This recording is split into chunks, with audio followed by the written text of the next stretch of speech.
Quelqu'un t'insulte. Ton cœur s'emballe, tes mains se crispent, et pendant les 10 minutes qui suivent, tu rejoues la scène dans ta tête en imaginant tout ce que tu aurais dû répondre. Ce que tu ignores, c'est que ton corps avait déjà évacué la colère en 90 secondes. C'est toi qui l'as rappelé, encore et encore. Il y a des hommes qui traversent des trahisons, des humiliations, des échecs douloureux, et qui n'explosent jamais. Ce n'est pas de la froideur, c'est une architecture mentale différente. Je vais te la montrer. Bienvenue sur Succès Livre Audio. Chapitre 1. La dette invisible. J'avais 28 ans quand j'ai réalisé que je payais pour des choses qui ne m'appartenaient pas. Pas de l'argent, quelque chose de plus coûteux. Mon attention, ma tranquillité, mon énergie. À chaque fois que quelqu'un me manquait de respect, je réagissais violemment. Pas physiquement, mais mentalement, pendant des heures. Je rejouais la scène, je corrigeais mes répliques. Je remportais des débats imaginaires contre des gens qui avaient depuis longtemps oublié l'échange. J'appelais ça de la fierté. C'était simplement de la dette. Une dette émotionnelle que je contractais moi-même. Personne ne m'y forçait. Je la choisissais, encore et encore. La colère fonctionne comme un crédit à la consommation. Tu as l'impression d'acheter quelque chose sur le moment, de reprendre le contrôle, de rétablir ta dignité. Mais en réalité, tu empruntes sur ton avenir, sur ta clarté, sur ta capacité à avancer. Et les intérêts sont exorbitants. Tu passes 3 heures à ruminer une remarque de 15 secondes. Le calcul ne tient pas. Mais personne ne te l'a jamais expliqué comme ça. On t'a dit de gérer ta colère, de respirer, de compter jusqu'à 10. Comme si la colère était une bête sauvage à apprivoiser. Elle ne l'est pas. C'est une dette que tu contractes volontairement parce que tu crois qu'elle te protège. Voilà ce que j'ai compris trop tard. La colère n'est jamais le vrai problème. C'est le garde du corps. Elle se poste devant quelque chose que tu refuses de regarder en face. De la peur, de la honte, de l'impuissance. Quand ton supérieur te rabaisse devant toute l'équipe, tu ne te mets pas en colère parce qu'il a tort. Tu te mets en colère parce que tu te sens diminué. La colère te redonne de la stature, temporairement. Mais derrière, il y a une blessure. Et cette blessure, elle ne date pas d'aujourd'hui. Elle traîne depuis des années. Ton père qui ne te félicitait jamais. Ta mère qui te comparait aux autres. Ton ex qui t'a quitté pour quelqu'un qu'elle trouvait plus intéressant. Toutes ces choses non résolues attendent dans l'obscurité. Et quand quelqu'un appuie sur le bon bouton, tout remonte d'un coup. Tu crois réagir à la situation présente, tu ne fais que répondre à une accumulation. Les gens qui ne s'en portent jamais n'ont pas une meilleure maîtrise d'eux-mêmes. Ils ont soldé leurs dettes, ils ont ouvert les placards, ils ont regardé ce qui dormait dans le noir et ils ont fait le ménage. Pas une fois, des dizaines de fois. Jusqu'à ce qu'il ne reste plus rien qui puisse être réactivé par un inconnu dans les embouteillages ou un collègue passif-agressif. La différence entre toi et eux, ce n'est pas le tempérament, c'est le travail accompli en amont. Maintenant, repense à tes 3 dernières grosses colères. Vraiment. Pas la version officielle que tu te racontes, celle que tu as réellement vécue. Dans chacune d'elles, il y avait un déclencheur apparent. Une phrase, un geste, une situation. Mais si tu es honnête, tu sais que ce n'était pas vraiment à propos de ça. C'était à propos de quelque chose de plus ancien, de plus profond, de plus humiliant. La personne en face n'a fait que réveiller ce qui dormait mal. Et toi, au lieu de traiter la vraie cause, tu t'es battu contre le symptôme. Tu as crié sur le messager. Tu as dilapidé ton énergie sur quelqu'un qui ne méritait même pas ton attention. Pendant ce temps, la dette grossissait. Parce que tu n'as rien résolu, tu as juste déplacé le problème. Il reviendra avec un autre visage, dans un autre contexte, mais ce sera la même blessure. Jusqu'à ce que tu regardes vraiment. Alors commence par là. Arrête de gérer ta colère. Commence à identifier ce qu'elle protège. C'est long, ce n'est pas agréable, mais c'est la seule sortie durable. Tout le reste, c'est du crédit renouvelable. Chapitre 2. Le contrat non signé. Il y a des règles dans ta tête que personne n'a jamais validées. Des accords que tu as rédigés seul et tu passes ta vie à punir les gens qui ne les respectent pas, sauf qu'ils ne savent même pas que ces règles existent. Tu attends que ton associé réponde en moins de 2 heures parce que toi, tu le fais toujours. Quand il met 4 heures, tu le vis comme une trahison. Pas une légère contrariété, une véritable trahison. Deviens sec, distant. Tu lui en veux. Mais lui n'a jamais signé ce contrat. Il ne sait même pas qu'il existe. C'est toi qui l'as rédigé en silence. Et maintenant, tu lui fais payer la violation d'un accord imaginaire. C'est l'une des principales sources de tension dans ta vie. Pas les vraies fautes. Les fautes commises contre des règles invisibles. Tu as des attentes, c'est normal, tout le monde en a. Le problème, c'est que tu ne les exprimes jamais clairement. Tu supposes qu'elles vont de soi, que si l'autre avait un minimum de considération, d'intelligence, de bon sens, il les connaîtrait naturellement. Mais ce n'est pas comme ça que ça fonctionne. Ce qui est évident pour toi ne l'est pas forcément pour les autres. Tes standards ne sont pas universels, tes valeurs non plus. Et pourtant, tu juges tout le monde à travers ce prisme personnel que tu as construit au fil des années sans jamais le partager. J'ai passé des mois à en vouloir à un ami proche. M'appelait jamais. C'était toujours moi qui prenais des nouvelles. Je trouvais ça irrespectueux, égoïste même. Dans ma tête, l'amitié, c'était de l'équilibre. Si je donne, tu donnes. Si j'appelle, tu appelles. C'était ma règle, non négociable. Sauf que lui voyait les choses autrement. Pour lui, un vrai ami, c'est quelqu'un avec qui tu reprends exactement là où tu t'étais arrêté, peu importe le temps écoulé. Pas besoin d'entretien constant, la relation existe. Point. 2 visions radicalement différentes, aucune discussion, juste moi qui accumulais du ressentiment contre quelqu'un qui ne savait même pas qu'il me décevait. Quand j'ai fini par lui en parler, il était décontenancé. Il ne comprenait pas du tout le problème. Pour lui, notre amitié allait parfaitement bien. Pour moi, elle était en train de s'effondrer. 2 réalités parallèles, à cause d'un contrat non signé. Ce mécanisme est partout, dans tes relations amoureuses, dans tes collaborations, professionnelles, dans ta famille. Tu as des attentes précises sur la façon dont les gens devraient se comporter. Et quand ils ne le font pas, tu ne leur expliques pas calmement ce que tu attends. Tu les juges, tu les punis, tu crées de la distance, tu deviens froid, passif-agressif ou carrément hostile. Toujours pour des règles que tu n'as jamais formulées. Repense à ta dernière dispute sérieuse. Vraiment. Pas la version officielle, la vraie. Il y avait forcément un moment où tu t'es dit « il aurait dû savoir, elle aurait dû comprendre, c'était évident ». Non, ce n'était pas évident. C'était évident pour toi parce que dans ton système de valeurs, dans ton éducation, dans ton vécu, c'est comme ça que ça marche. Mais l'autre personne a un système différent, une histoire différente, une expérience différente. Et elle opère selon ses propres règles, tout aussi légitimes que les tiennes. La question n'est pas de savoir qui a raison, c'est de savoir si tu veux avoir raison ou si tu veux que ça fonctionne. Parce que tant que tu gardes tes attentes secrètes, tu fabriques de la frustration en continu. Tu transformes chaque relation en champ de mine. L'autre avance en essayant de deviner où sont les limites. Et toi, tu exploses chaque fois qu'il en traverse une. Mais tu ne les as jamais montrées. Tu attends qu'il devine. C'est épuisant pour tout le monde. Et surtout, c'est injuste. Personne ne peut respecter des règles qu'il ne connaît pas. La solution n'est pas compliquée. Elle est juste inconfortable. Tu dois exprimer ce que tu attends clairement, sans agressivité, sans reproche, avant que la frustration s'accumule. Pas après 3 mois de silence et d'amertume, avant.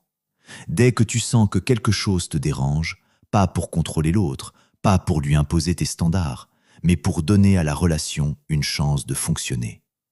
Parce que l'autre ne peut pas s'ajuster à quelque chose qu'il ne voit pas. J'ai un associé qui ne tolère pas les retards. Pas 5 minutes, pas 2. Pour lui, c'est du mépris pur. Il l'a dit dès le départ, clairement, sans émotion, juste un fait. Maintenant, je sais. Et je ne suis jamais en retard avec lui. Pas parce qu'il me contrôle, parce qu'il m'a communiqué les règles du jeu et je peux choisir de jouer ou pas. Mais au moins, je sais, il n'y a pas de surprise, pas de rancune dissimulée, Pas de sanctions silencieuses pour avoir enfreint un contrat que je n'avais jamais lu. Compare ça avec toutes les fois où tu as été déçu par quelqu'un. Combien de fois avais-tu vraiment exprimé ce que tu voulais?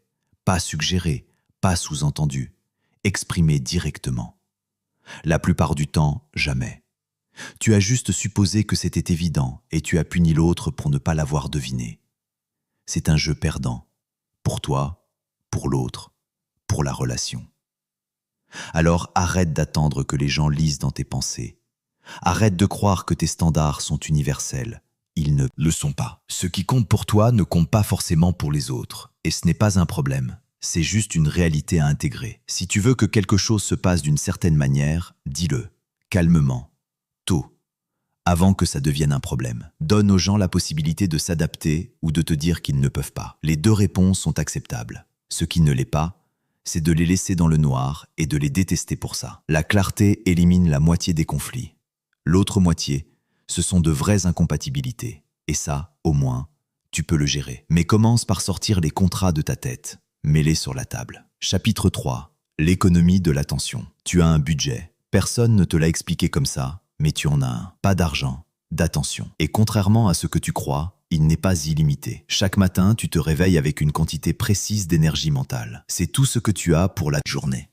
Et tu peux la dépenser comme tu veux. Le problème, c'est que tu la dilapides sur des choses qui n'en valent pas une seule unité, sur des gens qui n'en méritent pas 10, sur des situations qui devraient te coûter 0, mais tu payes quand même. Parce que personne ne t'a appris à gérer ce budget. Ton collègue lâche un commentaire stupide en réunion, tu consacres 20 unités à y repenser pendant 2 heures. Quelqu'un te coupe la route, 15 unités disparaissent pour un inconnu que tu ne reverras jamais. Ta belle-mère glisse une remarque passive-agressive au déjeuner du dimanche, 30 unités envolées pour rejouer la scène toute la soirée. À la fin de la journée, tu es vidé et tu n'as rien accompli d'important. Tu as juste dépensé toute ton énergie à réagir, à te défendre mentalement contre des attaques qui n'en étaient peut-être même pas, à remporter des débats imaginaires contre des gens qui dorment tranquillement pendant que tu t'épuises. Pendant ce temps, ce qui compte vraiment, ton projet, ta santé, tes relations, ton avenir, tout ça reçoit les miettes. Les 10 unités qui restent après que tu as fini de te battre contre des fantômes.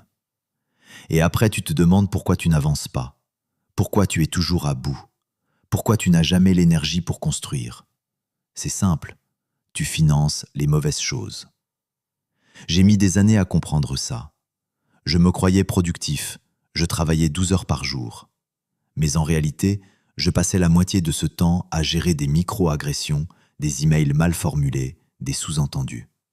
Tout ça prenait une place démesurée dans ma tête. Et ça me coûtait cher.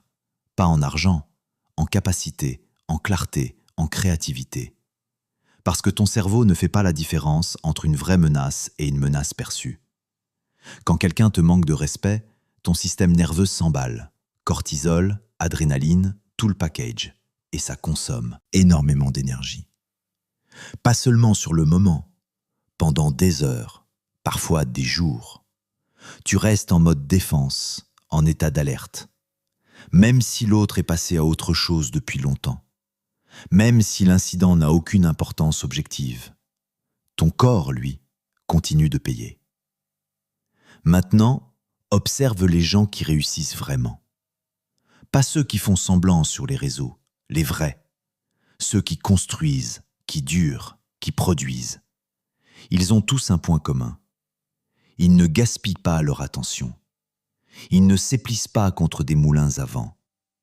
Ils choisissent leur combat avec une précision chirurgicale, parce qu'ils savent quelque chose que tu es en train d'apprendre. Chaque minute passée à ruminer est une minute volée à la construction. C'est un choix, pas toujours conscient, mais un choix. Tu peux passer ta soirée à imaginer ce que tu aurais dû répondre à ton supérieur. Ou tu peux passer cette même soirée à avancer sur ce qui te rapprochera de ne plus avoir de supérieur. Les deux options sont disponibles. Mais tu ne peux pas faire les deux. Et c'est là que la plupart des gens échouent. Ils croient pouvoir tout gérer, répondre à toutes les provocations, corriger toutes les injustices, remettre tout le monde à sa place. Et en même temps construire quelque chose de solide. Ça ne fonctionne pas comme ça. Ton attention est un actif.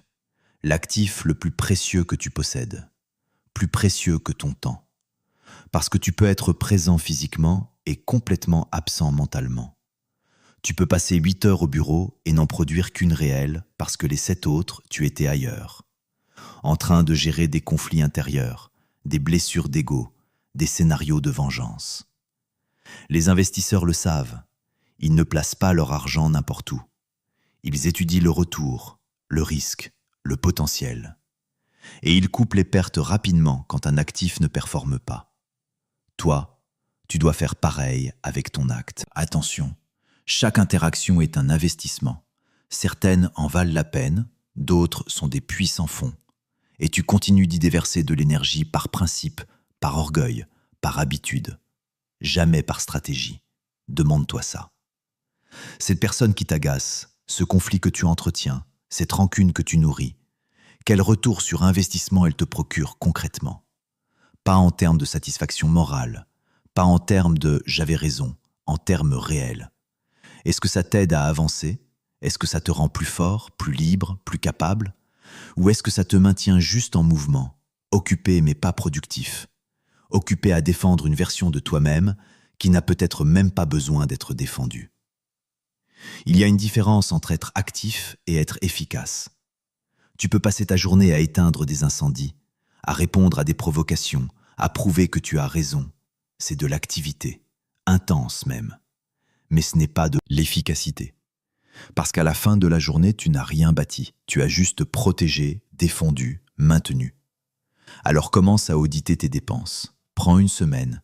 Tout ce qui consomme ton attention, tout ce qui t'irrite, tout ce qui tourne en boucle dans ta tête. Et demande-toi pour chaque chose, est-ce que ça mérite mon énergie? Est-ce que ça me rapproche de mes objectifs ou est-ce que je finance simplement mon propre chaos? La plupart du temps, tu verras que tu payes pour rien, pour des batailles qui n'existent que dans ta tête, contre des gens qui ne pensent même plus à toi. Et pendant que tu gaspilles, d'autres investissent dans leur croissance, leurs compétences, leur avenir. C'est pour ça qu'ils progressent, pas parce qu'ils sont meilleurs, parce qu'ils gèrent mieux leur budget. Merci de nous écouter sur Succès Livre Audio. La suite t'attend dans la prochaine partie. Tu as compris que ton attention est un budget limité et que tu le gaspilles sur les mauvaises choses. Mais il y a une dimension encore plus insidieuse de ce gaspillage, une que tu ne vois pas parce qu'elle vient de l'intérieur. Ce que tu détestes chez les autres te parle de toi. Et tant que tu refuses de l'entendre, tu resteras en guerre contre des reflets. Chapitre 4. Le miroir sale. Tu détestes chez les autres ce que tu refuses de voir en toi. Pas toujours, mais plus souvent que tu ne le crois. Cette personne arrogante qui te rend fou, celle qui parle trop fort, qui prend trop de place, qui ne laisse jamais les autres terminer leurs phrases. Tu la détestes viscéralement. Tu peux passer des heures à expliquer pourquoi elle est insupportable, pourquoi elle devrait changer, pourquoi personne ne devrait tolérer ça. Mais en réalité, ce que tu ne supportes pas chez elle, c'est qu'elle te renvoie quelque chose que tu as enterré, ou que tu contrôles tellement, ça t'épuise. Et quand tu la vois libre de faire exactement ce que tu t'interdis, ça te met en rage. Ce n'est pas d'elle que tu es en colère, c'est de toi, de cette partie que tu as comprimée, réduite au silence, jugée inacceptable. J'avais un associé qui me rendait dingue. Il reportait tout. Toujours une excuse, toujours une raison valable, mais rien n'avançait jamais à temps. Je le trouvais faible, indiscipliné, irresponsable. Je passais mon temps à compenser, à finir ce qu'il avait commencé, à rattraper ses retards. Et je le méprisais pour ça. Jusqu'au jour où quelqu'un m'a fait remarquer quelque chose. Je faisais exactement la même chose. Pas dans le business, dans la vie personnelle. Je repoussais les conversations difficiles, les rendez-vous médicaux, les décisions importantes. J'avais toujours une bonne raison, toujours une priorité plus urgente. Mais au fond, je procrastinais exactement comme lui. La différence, c'est que j'avais construit toute une structure mentale pour me convaincre que ce n'était pas pareil. Que mes raisons étaient légitimes, que je gérais mes priorités, que c'était stratégique. Mais c'était du mensonge. Je fuyais comme lui. Et c'est pour ça que je ne le supportais pas. parce qu'il me montrait ce que je refusais de regarder. Ce mécanisme s'appelle la projection, et tu l'utilises tous les jours sans t'en rendre compte. Ce que tu rejettes violemment chez les autres, c'est souvent ce que tu combats en toi. Pas toujours. Il y a des comportements objectivement destructeurs, des limites légitimes. Mais quand la réaction est disproportionnée, quand ça te touche vraiment, quand tu n'arrives pas à lâcher, c'est rarement uniquement à propos de l'autre. Regarde les gens qui t'irritent le plus. Pas ceux qui te font du mal directement, ceux qui t'irritent. Ceux dont le simple comportement te met hors de toi, même quand ça ne t'affecte pas directement. Cette fille sur les réseaux qui affiche sa réussite. Ce type qui s'exprime sans filtre, qui dit non sans se justifier, qui s'en fout du regard des autres. Pourquoi ça te dérange autant? Parce qu'il y a une partie de toi qui aimerait faire pareil. Mais tu ne te l'autorises pas. Alors tu juges, tu critiques, tu te convaincs que c'est mal, que c'est vulgaire, que c'est égoïste. Mais en vérité, tu es juste irrité par leur liberté, par leur absence de filtre, par leur capacité à faire ce que tu t'interdis. Ton irritation est proportionnelle à ta répression.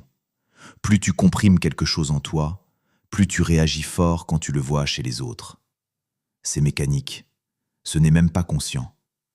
Ton cerveau perçoit une menace. Pas une menace physique, une menace pour l'image que tu as construite de toi-même, pour le contrôle que tu maintiens, pour l'identité que tu défends. Et il attaque.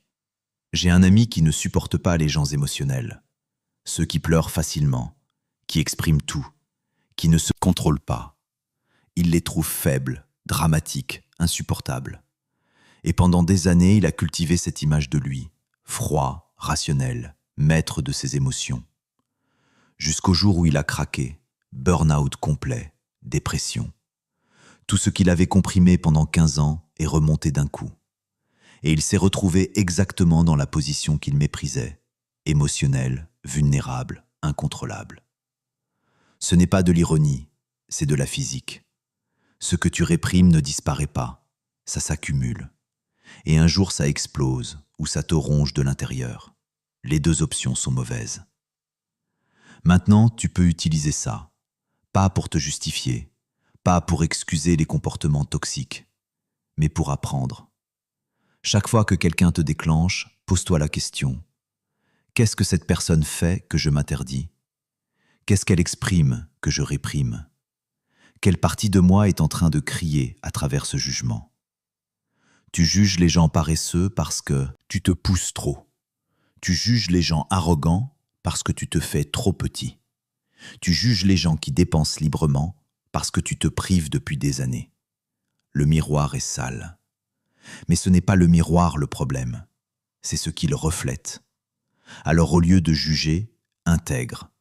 Trouve un moyen sain d'exprimer ce que tu comprimes. Si tu juges les gens qui prennent soin d'eux, c'est peut-être parce que tu te négliges. Change. Si tu juges les gens ambitieux, c'est peut-être parce que tu as abandonné tes propres ambitions. Reprends-les. Chaque jugement violent est une indication, pas sur l'autre, sur toi, sur ce qui manque, sur ce qui est comprimé, sur ce qui demande à être libéré. Et tant que tu refuses de voir ça, tu resteras en guerre. Pas avec les autres, avec toi-même. Tu passeras ta vie à attaquer des reflets, à combattre des projections, à détester des miroirs pendant que le vrai problème reste intact à l'intérieur. Ça ne veut pas dire que tout le monde est merveilleux, qu'il faut tout accepter.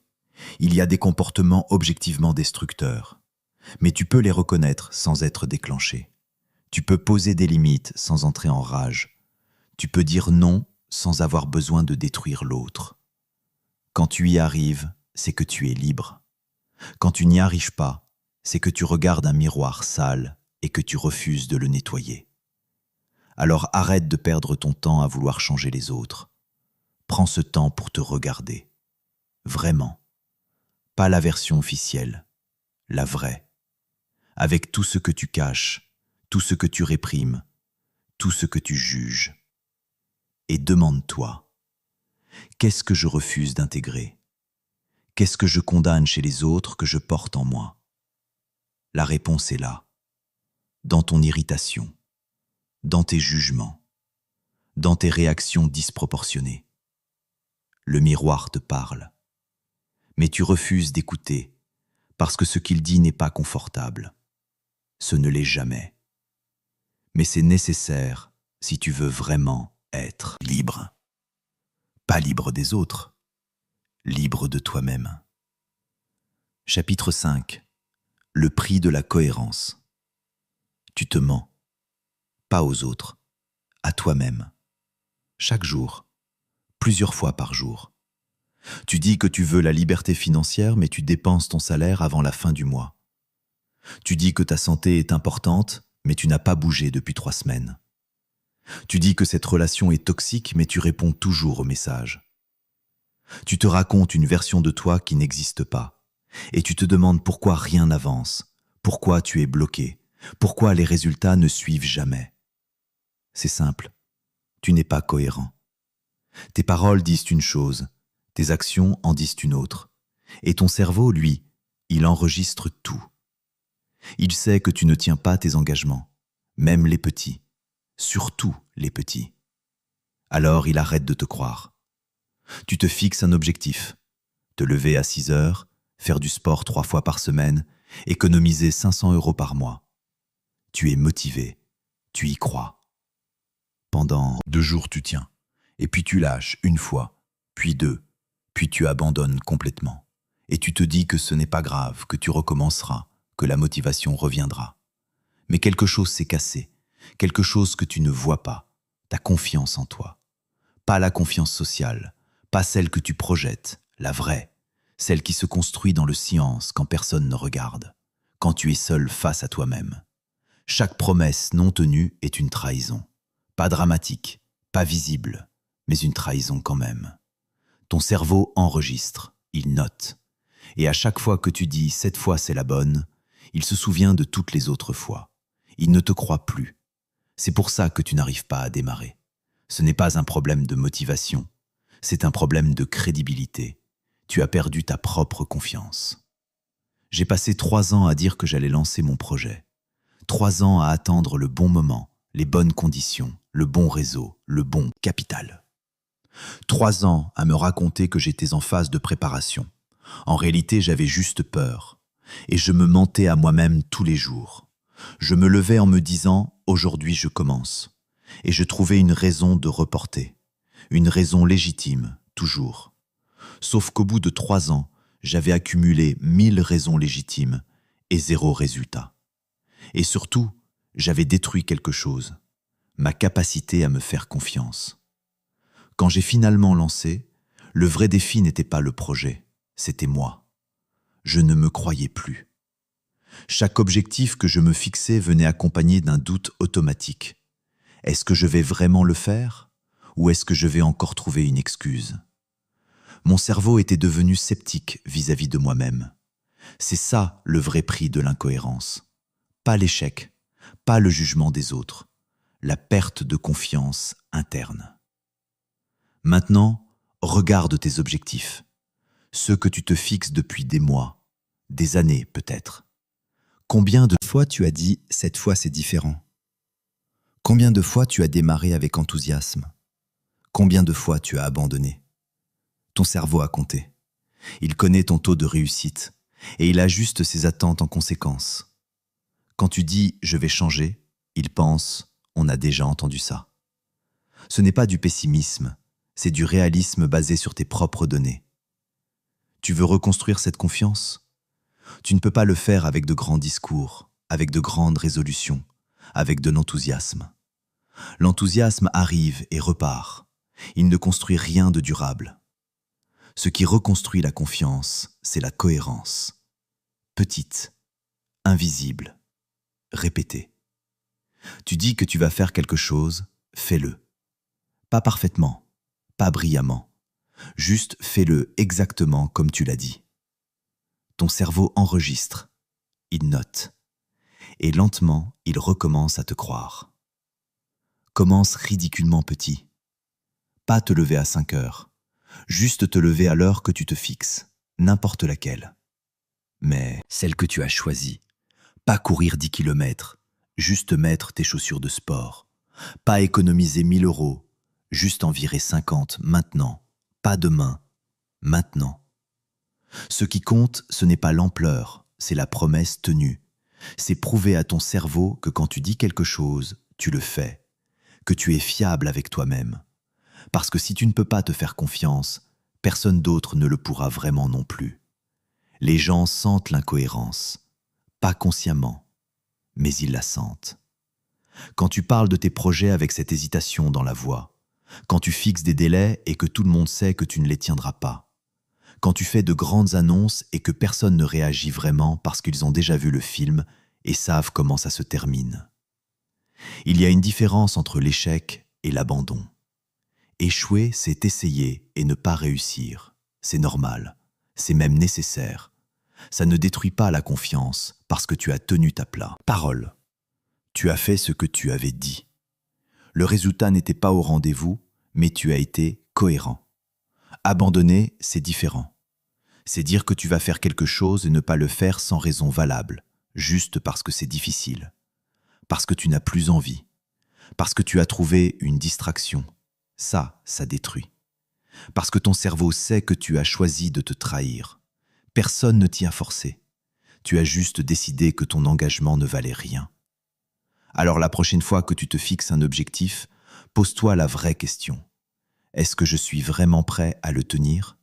Pas est-ce que je le veux? Tout le monde veut des résultats. Mais est-ce que tu es prêt à être cohérent, même quand c'est fastidieux, même quand personne ne regarde, même quand ça ne donne rien immédiatement? Si la réponse est non, ne te fixe pas l'objectif, sérieusement. Mieux vaut ne rien promettre que de te mentir une fois de plus, parce que chaque mensonge creuse un trou, et un jour tu te retrouves tellement au fond que tu ne crois plus en ta capacité à en sortir. Tu deviens ce type qui parle beaucoup, qui a plein d'idées, qui va faire des choses extraordinaires un jour peut-être, mais tout le monde sait que non, incluant toi. Alors commence à nettoyer, une promesse à la fois, une action à la fois, une preuve à la fois que tu es quelqu'un de fiable, même pour toi-même, surtout pour toi-même. Chapitre 6. La règle des 20%. J'ai un collègue qui lit 3 livres par semaine. 3. Il en parle tout le temps. Il cite des passages. Il donne des recommandations. Mais quand tu creuses un peu, tu remarques quelque chose d'étrange. Il ne change jamais. Ses décisions sont les mêmes. Ses habitudes sont les mêmes. Ses résultats sont les mêmes. Il accumule des connaissances comme d'autres collectionnent des objets. Mais rien ne se transforme en action. Rien ne produit de résultats concrets. La plupart des gens pensent qu'apprendre plus les fera progresser plus. Mais ce n'est pas vrai. La quantité d'informations que tu absorbes n'a presque aucun rapport avec ce que tu en fais. Tu peux lire 100 livres et rester exactement la même personne. Ou tu peux lire un seul livre, extraire une idée, l'appliquer vraiment et changer complètement de trajectoire. Il y a une loi que peu de gens connaissent. Dans n'importe quel domaine, 20% de ce que tu apprends produit 80% des résultats. Le reste est du bruit, des détails, des nuances qui n'ont d'importance que si tu maîtrises déjà les fondamentaux. Mais la plupart des gens font l'inverse. Ils consomment tout. Ils veulent être exhaustifs. Ils ont peur de manquer quelque chose. Alors ils passent des heures sur les 80% qui ne servent à rien et ils négligent les 20% qui changeraient tout. Quand j'ai commencé à apprendre sérieusement, je faisais exactement ça. Je lisais les livres en entier. Je regardais les formations complètes. Je prenais des notes sur chaque chapitre. Puis je passais au suivant. J'avais l'impression de progresser, mais en réalité je me noyais. Parce que je ne distinguais pas l'essentiel du superflu. Tout avait la même importance dans ma tête. Alors, rien n'avait vraiment d'impact. Un jour, quelqu'un m'a posé une question simple. Si tu ne devais garder qu'une seule idée de ce livre, laquelle ce serait? Je n'ai pas su répondre. Parce que je n'avais jamais réfléchi comme ça. J'avais tout lu, mais je n'avais rien hiérarchisé, rien sélectionné. Je traitais chaque information comme si elle avait la même valeur. Et c'était précisément le problème. Les gens qui apprennent vite ne consomment pas tout. Ils sélectionnent. Ils cherchent activement les 20%. Ils se demandent avant même de commencer ce qui va vraiment changer quelque chose pour eux. Quel principe? Quelle technique? Et ils ignorent volontairement le reste. Pas parce qu'ils sont paresseux, parce qu'ils savent que leur cerveau a une capacité limitée et qu'il vaut mieux l'utiliser sur ce qui compte vraiment. Maintenant, quand je lis un livre, je ne le lis plus en entier. Je commence par la table des matières. Je repère les chapitres qui répondent à une question précise que je me pose. Je lis uniquement cela. Parfois 3 chapitres sur 15. Parfois un seul. Et souvent c'est largement suffisant. Parce que je ne cherche pas à tout savoir. Je cherche à résoudre un problème précis, à combler un manque spécifique. Le reste peut attendre, ou ne jamais venir. Ça n'a aucune importance. Mon collègue lit 3 livres par semaine. Moi, j'en lis peut-être 1 par mois. Mais j'extrais, je sélectionne. Et surtout, j'applique. Ce que je lis se transforme en décision, en changement, en résultat mesurable. Pendant qu'il accumule, je transforme. Et à la fin, c'est moi qui avance, pas lui. Il y a un autre aspect à ça. Quand tu te forces à sélectionner, tu développes un sens de ce qui compte. Tu commences à voir les patterns, les idées qui reviennent, les principes universels qui fonctionnent partout. Et tu arrêtes de perdre du temps sur les détails anecdotiques. La plupart des livres de développement parlent des mêmes choses avec des mots différents, des exemples différents, mais les principes au fond sont identiques. Si tu en lis 15 sur le même sujet, tu reconnaîtras ces patterns. Mais tu n'apprendras rien de plus après le 3e. Les 12 autres seront juste des variations, du bruit, du contenu qui te fait sentir productif sans te faire progresser. Alors arrête de vouloir tout consommer, arrête de mesurer ton apprentissage à la quantité d'informations que tu absorbes. Demande-toi plutôt quelle est l'idée centrale, celle qui change tout, celle qui, si tu l'appliques vraiment, va produire un résultat concret. Et concentre-toi uniquement sur elle. Ignore le reste. Même si ça te donne l'impression de manquer quelque chose, tu ne manques rien. Tu élimines le bruit pour garder le signal. Les 20% qui comptent sont souvent évidents, mais on les noie sous les 80% qui ne servent à rien. On complique, on ajoute des nuances, on cherche des exceptions alors qu'il suffirait de prendre l'idée simple, de l'appliquer et de voir ce qui se passe. Si tu veux apprendre vite, apprends moins, mais apprends mieux. Sélectionne, hiérarchise, élimine et transforme ce que tu gardes en action immédiate, pas plus tard, maintenant. Parce que ce n'est pas ce que tu sais qui compte, c'est ce que tu fais avec ce que tu sais. Merci de nous écouter sur Succès Livre Audio. La suite t'attend dans la prochaine partie. Tu as compris que l'apprentissage sans application ne produit rien, que la cohérence est la seule monnaie qui reconstruit la confiance. Mais il reste 2 pièges que les gens intelligents tombent dedans, encore et encore. Le premier, c'est de gaspiller leur énergie à essayer de contrôler ce qui ne leur appartient pas. Le second, c'est de parler quand ils devraient construire. Ces 2 erreurs, ensemble, peuvent détruire des années de travail en quelques semaines. Chapitre 7. L'illusion du contrôle. Tu essaies de contrôler des choses qui ne t'appartiennent pas. Et ça te détruit, lentement, silencieusement. Tu veux que ton supérieur reconnaisse ton travail. Tu veux que tes parents comprennent tes choix. Tu veux que ton partenaire change. Tu veux que les gens te respectent, te valorisent, te voient. Et tu passes ta vie à essayer de provoquer ces résultats. Tu travailles plus dur, tu expliques mieux, tu te justifies, tu te plies, tu t'adaptes. Tu fais tout ce qu'il faut, sauf que ça ne fonctionne pas. Parce que tu ne peux pas contrôler ce qui se passe dans la tête des autres. Tu ne peux pas forcer la reconnaissance. Tu ne peux pas imposer la compréhension. Tu ne peux pas acheter le respect. Peu importe ce que tu fais. Peu importe à quel point tu es bon, brillant, dévoué. Si l'autre n'est pas prêt à voir, il ne verra pas.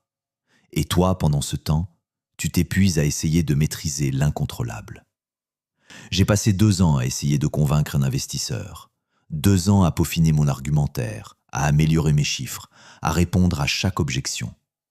J'étais persuadé que si je faisais tout parfaitement, il finirait par dire oui. Je contrôlais tout ce que je pouvais contrôler, mon discours, ma présentation, mes projections. Mais je ne pouvais pas contrôler sa décision. Et il a dit non. Encore et encore, peu importe ce que je faisais. Parce que le problème n'était pas mon projet, c'était lui, ses peurs, ses priorités. Timing, des choses qui n'avaient rien à voir avec moi, mais j'ai gaspillé 2 ans à essayer de modifier quelque chose qui ne m'appartenait pas, sa décision, pendant que d'autres investisseurs cherchaient des projets comme le mien. Je ne les voyais pas. J'étais obsédé par celui qui ne voulait pas. C'est ça l'illusion du contrôle. Tu te concentres sur ce que tu ne peux pas changer et tu négliges ce que tu peux. Tu passes des heures à te demander pourquoi ton supérieur ne te promeut pas, pourquoi il ne voit pas ta valeur, pourquoi il favorise les autres. Et tu essaies de changer son regard en travaillant encore plus, en te rendant indispensable, en prouvant. Mais tu ne peux pas contrôler ce qu'il pense, tu ne peux pas forcer son estime. Et même si tu deviens le meilleur, s'il a décidé que tu n'es pas celui qu'il veut promouvoir, rien n'y changera. Pendant ce temps, tu aurais pu chercher ailleurs, construire quelque chose à toi, te positionner différemment. Mais tu es resté à attendre une reconnaissance qui ne viendrait jamais parce que tu croyais pouvoir la contrôler. Les stoïciens avaient compris ça il y a 2000 ans. Il y a ce qui dépend de toi et ce qui ne dépend pas de toi. Ce qui dépend de toi, c'est ton effort, ton attitude, tes choix, tes actions. Ce qui ne dépend pas de toi, c'est le résultat, l'opinion des autres, les circonstances, le timing, la chance. Tu peux contrôler le premier, jamais le second. Mais tu passes 90% de ton énergie à essayer de contrôler le second et 10% sur ce que tu contrôles vraiment. C'est inversé, complètement inversé. Regarde où va ton attention en ce moment. Combien de temps tu passes à t'inquiéter de ce que les gens pensent, de comment tu es perçu, de ce qu'ils vont dire, de comment ils vont réagir. C'est du temps perdu. Parce que tu ne contrôles rien de tout ça. Ils penseront ce qu'ils veulent, peu importe ce que tu fais. Tu peux être parfait, trouveront quelque chose à critiquer. Tu peux être généreux, ils diront que tu cherches à acheter leur affection. Tu peux être discret, ils diront que tu es arrogant. Il n'y a pas de version de toi qui satisfera tout le monde. Parce que leur jugement ne parle pas de toi, il parle d'eux, de leurs filtres, de leurs blessures, de leurs attentes. Et ça, tu ne peux pas le contrôler. Alors arrête d'essayer. Concentre-toi sur ce qui t'appartient, ton travail, ta discipline, ton intégrité, tes standards. Le reste suivra ou pas. Mais au moins, tu n'auras pas gaspillé ta vie à mendier une approbation qui ne changera rien à ta valeur réelle. Il y a une liberté immense dans ce lâcher-prise. Quand tu arrêtes d'essayer de contrôler ce que les autres pensent, tu deviens incontrôlable. Pas dans le chaos, dans la clarté. Tu sais ce que tu veux indépendamment de leur opinion. Tu sais ce que tu construis indépendamment de leur reconnaissance. Tu sais où tu vas indépendamment de leur validation. Et soudainement, tu avances plus vite. Parce que tu n'es plus freiné par le besoin constant d'approbation. Tu n'attends plus que quelqu'un te donne la permission de réussir, d'échouer, d'exister. Maintenant, ça ne veut pas dire que tu deviens indifférent à tout. Ce n'est pas de l'arrogance, c'est de la lucidité. Tu différencies ce qui mérite ton attention de ce qui ne la mérite pas. L'opinion de quelqu'un qui te connaît vraiment, qui a ta confiance, qui veut ton bien, ça compte. Ça peut t'aider. Ça peut t'ajuster. L'opinion de quelqu'un qui te juge de loin, qui ne sait rien de ton parcours, qui projette ses propres limitations, ça ne compte pas. Ça ne devrait même pas entrer dans ton champ. Mais tu donnes le même poids aux deux. Tu laisses un commentaire d'un inconnu ruiner ta journée pendant que tu ignores les encouragements de ceux qui comptent vraiment. Alors commence à trier. Fais 2 colonnes. Ce que je contrôle, ce que je ne contrôle pas. Sois brutal, sois honnête, et ensuite regarde où tu mets ton énergie. Si tu passes plus de temps dans la colonne de droite que dans celle de gauche, tu es en train de perdre. Pas contre les autres, contre toi-même. Parce que tu gaspilles ton pouvoir sur des choses qui ne changeront jamais, peu importe combien tu essaies. Reprends ce pouvoir. Ramène-le là où il peut vraiment agir. Sur toi, sur tes choix, sur tes actions, sur ta trajectoire. Le reste n'est que du bruit, et le bruit ne mérite pas ton attention. Il ne mérite certainement pas au point de définir ta paix, ta valeur, ta direction. Tu es plus grand que l'opinion des autres, plus fort que leur jugement, plus libre que leurs attentes. Mais tu ne le découvriras jamais tant que tu continues d'essayer de les contrôler. Lâche prise, pas par résignation, par stratégie. Concentre ton pouvoir là où il compte vraiment. Et observe ce qui se passe quand tu arrêtes de courir après ce qui ne t'appartient pas. Chapitre 8. Le silence stratégique. Tu parles trop. Pas forcément en volume, mais en révélation. Tu partages tes plans avant qu'ils ne soient réels. Tu annonces tes projets avant qu'ils ne soient lancés. Tu expliques tes intentions avant qu'elles ne se concrétisent. Et chaque fois que tu fais ça, tu perds quelque chose. De l'énergie, de la clarté, du momentum. Parce que parler d'une chose te donne l'illusion de l'avoir faite. Ton cerveau reçoit la même dose de satisfaction, les mêmes félicitations, le même sentiment d'accomplissement. Sauf que tu n'as rien accompli. Tu as juste parlé. Et maintenant, l'urgence est dissipée. Le besoin de prouver, de construire, d'agir, il est dilué dans les conversations, dans les compliments vides, dans les « c'est génial, tiens-moi au courant ». Il y a une étude sur ça. Quand tu annonces un objectif publiquement, ton cerveau le traite comme partiellement accompli. Tu obtiens une récompense chimique, de la dopamine, de la validation.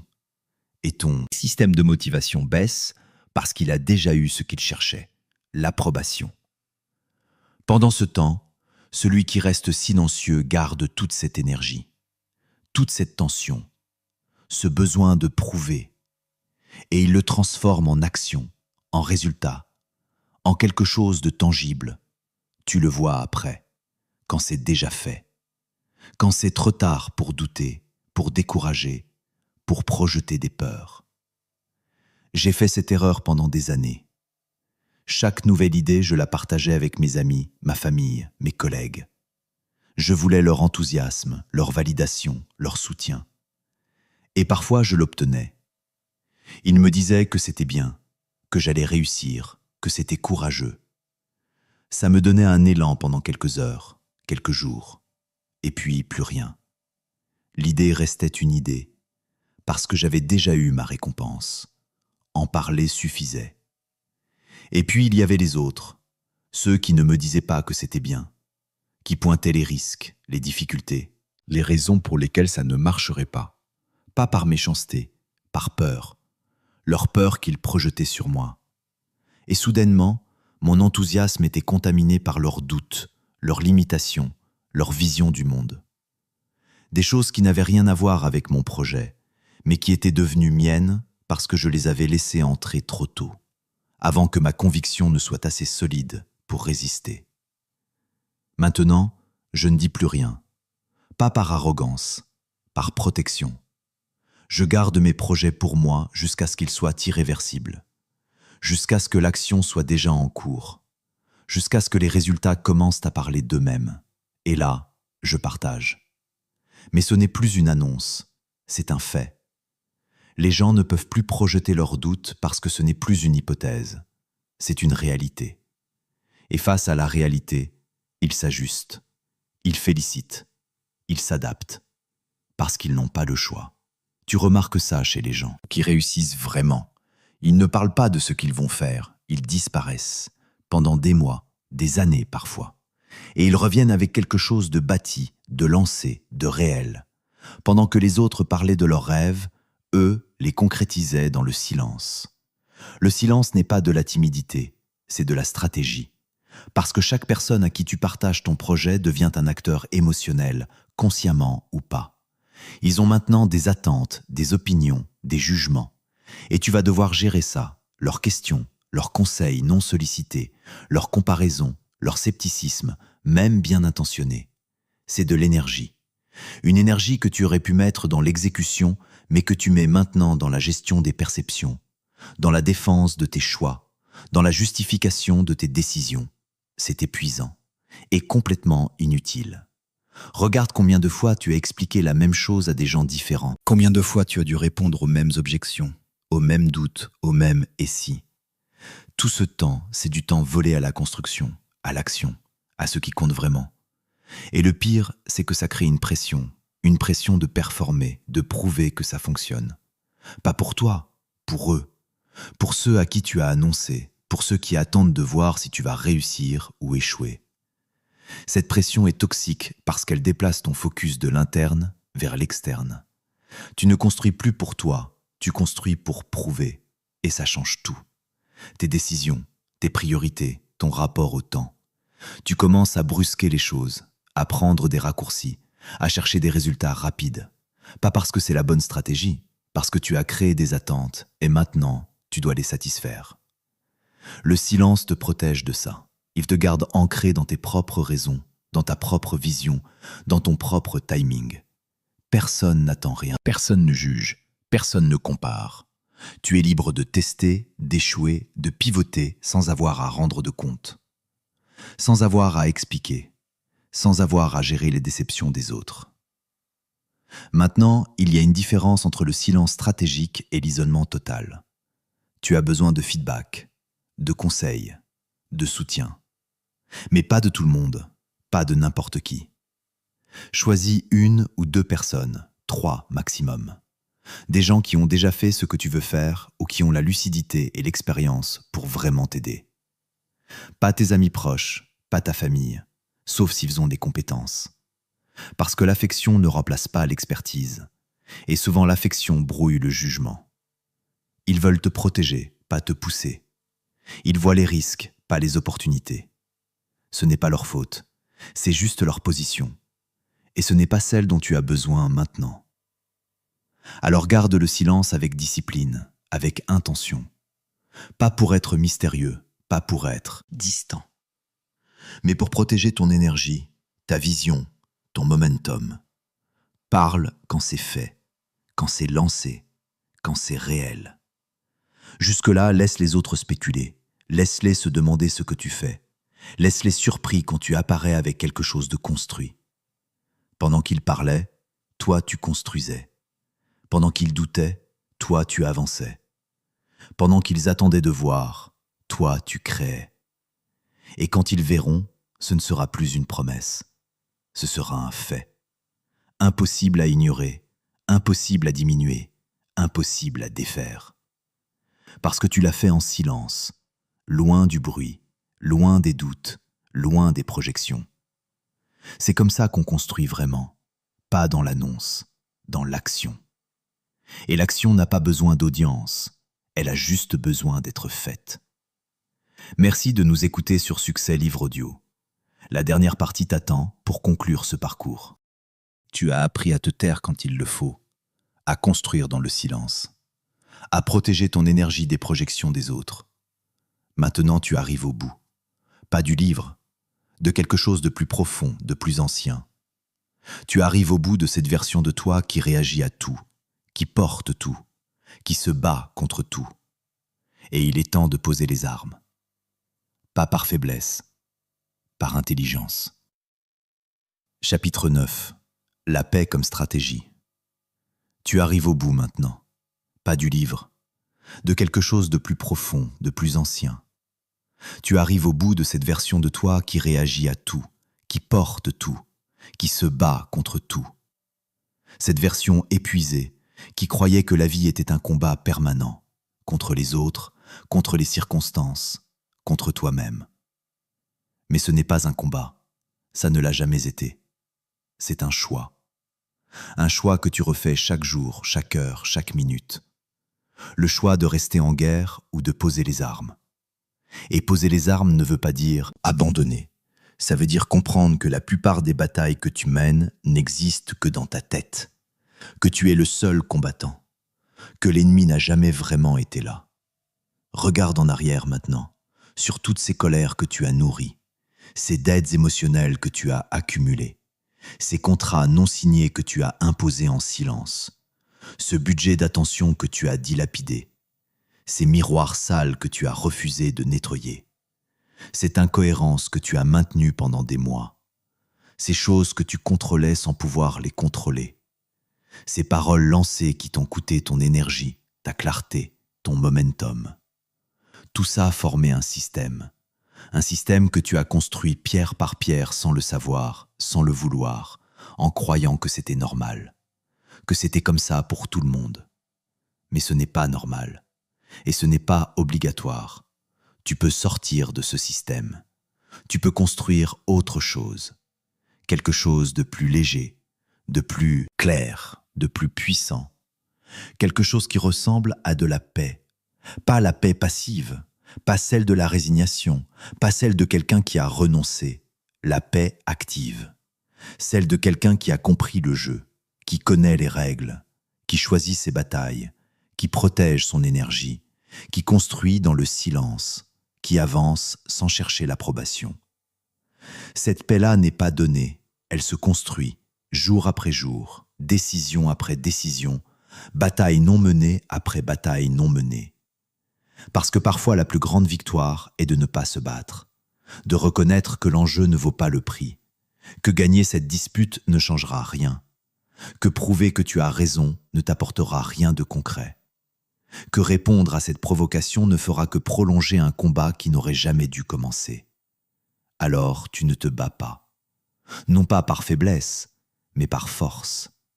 La force de savoir que ton temps vaut mieux, que ton énergie mérite mieux, que ta vie attend mieux. J'ai mis 33 ans à comprendre ça. 33 ans à me battre contre tout, contre tous, contre moi surtout, en croyant que c'était ça, être fort. Réagir, défendre, contre-attaquer, prouver, gagner. Mais je perdais tout le temps. Pas les disputes, celles-là je les gagnais souvent. Je perdais mon temps, ma paix, ma clarté, ma capacité à construire quelque chose qui dure, parce que j'étais tellement occupé à me battre que je n'avais plus d'énergie pour créer, pour avancer, pour devenir. Et un jour, j'ai arrêté. Pas brutalement, pas avec une grande décision solennelle. J'ai juste commencé à choisir différemment. Cette remarque blessante, je l'ai laissée passer. Cette provocation, je ne l'ai pas relevée. Cette injustice, je ne l'ai pas combattue. Non pas parce que je m'en fichais, mais parce que j'avais compris que me battre contre ça ne coûtait plus cher que de laisser faire. Et progressivement, quelque chose a changé. Les gens ont arrêté de me chercher. Pas parce que j'étais devenu faible, mais parce que je ne répondais plus. Parce que je n'offrais plus de résistance. Et sans résistance, il n'y a pas de conflit. Tu ne peux pas te battre contre quelqu'un qui refuse le combat. Mon énergie est revenue, lentement, puis massivement. Toute cette énergie que je dépensais à réagir, à me défendre, à prouver, elle était soudainement disponible pour autre chose, pour ce qui comptait vraiment, pour construire, pour créer, pour avancer vers ce que je voulais vraiment. Et c'est là que tout a basculé, parce que quand tu arrêtes de gaspiller ton énergie, tu découvres que tu en as beaucoup plus que tu ne le pensais, que tu es beaucoup plus capable que ce que tu croyais, que tu peux accomplir des choses que tu pensais impossibles, pas parce que tu es devenu plus fort, mais parce que tu as arrêté de te battre contre des ennemis imaginaires. Maintenant, tu es à ce point où tu peux choisir, continuer comme avant, réagir à tout, porter tout, te battre contre tout, et rester exactement où tu es, épuisé, frustré, en guerre contre un monde qui ne sait même pas qu'il se bat contre toi. Ou choisir autre chose, choisir de récupérer ton pouvoir, de le ramener à toi, de l'utiliser pour ce qui compte vraiment. Ce choix ne se fait pas une fois, il se fait constamment. Chaque fois que quelqu'un te provoque, chaque fois qu'une situation t'irrite, chaque fois que tu sens la colère monter, tu as ce moment, ce point de choix, ce micro-espace entre le déclencheur et ta réponse. Et dans cet espace, tu peux décider. Est-ce que je paie cette dette aujourd'hui? Est-ce que je dépense mon budget sur ça? Est-ce que je me bats pour ça? Ou est-ce que je garde mon énergie pour quelque chose qui compte vraiment? La plupart du temps, la réponse sera de ne pas payer, de ne pas dépenser, de ne pas se battre. Parce que la plupart des choses ne méritent pas ton énergie. Elles ne l'ont jamais méritée. Tu la leur as juste donnée par habitude, par conditionnement, par croyance que c'était ce qu'il fallait faire. Mais maintenant tu sais que ton énergie est limitée, que ton attention est précieuse, que ton temps ne reviendra pas. Tu sais que chaque combat que tu choisis est un combat que tu ne mènes pas ailleurs, que chaque personne toxique que tu tolères prend la place de quelqu'un qui pourrait t'élever, que chaque minute passée à ruminer est une minute volée à ta construction. Alors choisis mieux. Pas parfaitement. Personne ne choisit parfaitement. Mais mieux qu'hier. Mieux que la semaine dernière. Mieux que l'année dernière. Progressivement. Constamment. Sans relâche. Jusqu'à ce que ça devienne automatique. Jusqu'à ce que tu ne remarques même plus les provocations. Jusqu'à ce que les gens disent de toi qu'il est impossible de le déstabiliser, qu'il est impossible de le mettre en colère, qu'il est impossible de le faire réagir. Et ils auront raison. Non pas parce que tu n'as plus d'émotions, mais parce que tu as compris qu'elles t'appartiennent, que personne ne peut les déclencher sans ta permission, que tu es le seul maître à bord, et que tu as décidé de ne plus donner les commandes à n'importe qui. Voilà où tu es maintenant, au début de quelque chose, pas à la fin. Le livre se termine ici, mais ton travail commence maintenant, dans le silence, dans tes choix quotidiens, dans ces micro-décisions que personne ne verra jamais, sauf toi. Et c'est tout ce qui compte. Parce que tu ne construis pas pour les autres, tu construis pour toi. Pour cette version de toi qui refuse de perdre une minute de plus en guerre contre des fantômes. Pour cette version qui a compris que la vraie force n'est pas de gagner tous les combats, mais de ne plus avoir à se battre. Avant de nous quitter, il reste des vérités à poser. Des vérités que la plupart des livres évitent parce qu'elles sont inconfortables. Mais tu es arrivé jusqu'ici. Tu mérites de les entendre. La première vérité est celle-ci. Tout ce que tu as découvert dans ce livre audio ne t'appartient vraiment que si tu l'habites sous pression. N'importe qui peut gérer son énergie quand la vie est douce. N'importe qui peut rester cohérent quand rien ne le provoque. N'importe qui peut garder le silence quand personne ne l'interpelle. La vraie mesure de ta transformation apparaît dans les moments de tension. Quand quelqu'un appuie sur le bon bouton, quand une situation réveille une vieille blessure, quand l'urgence crie et que tout en toi veut réagir immédiatement. C'est là que tout se joue. Et c'est là que tu dois revenir à ce que tu as appris. Pas comme une théorie, comme une posture, quelque chose que tu habites, quelque chose qui est devenu toi. La deuxième vérité est plus inconfortable. Les gens autour de toi ne veulent pas forcément que tu changes. Pas parce qu'ils te veulent du mal, parce que ton changement dérange leur système. Si tu réagis moins, certaines personnes perdent un levier. Si tu gardes tes projets pour toi, certains perdent l'accès à tes plans. Si tu poses des limites claires, certains perdent leur confort. Et face à ça, il y aura des résistances. Des remarques habillées en humour, des pressions déguisées en inquiétude bienveillante.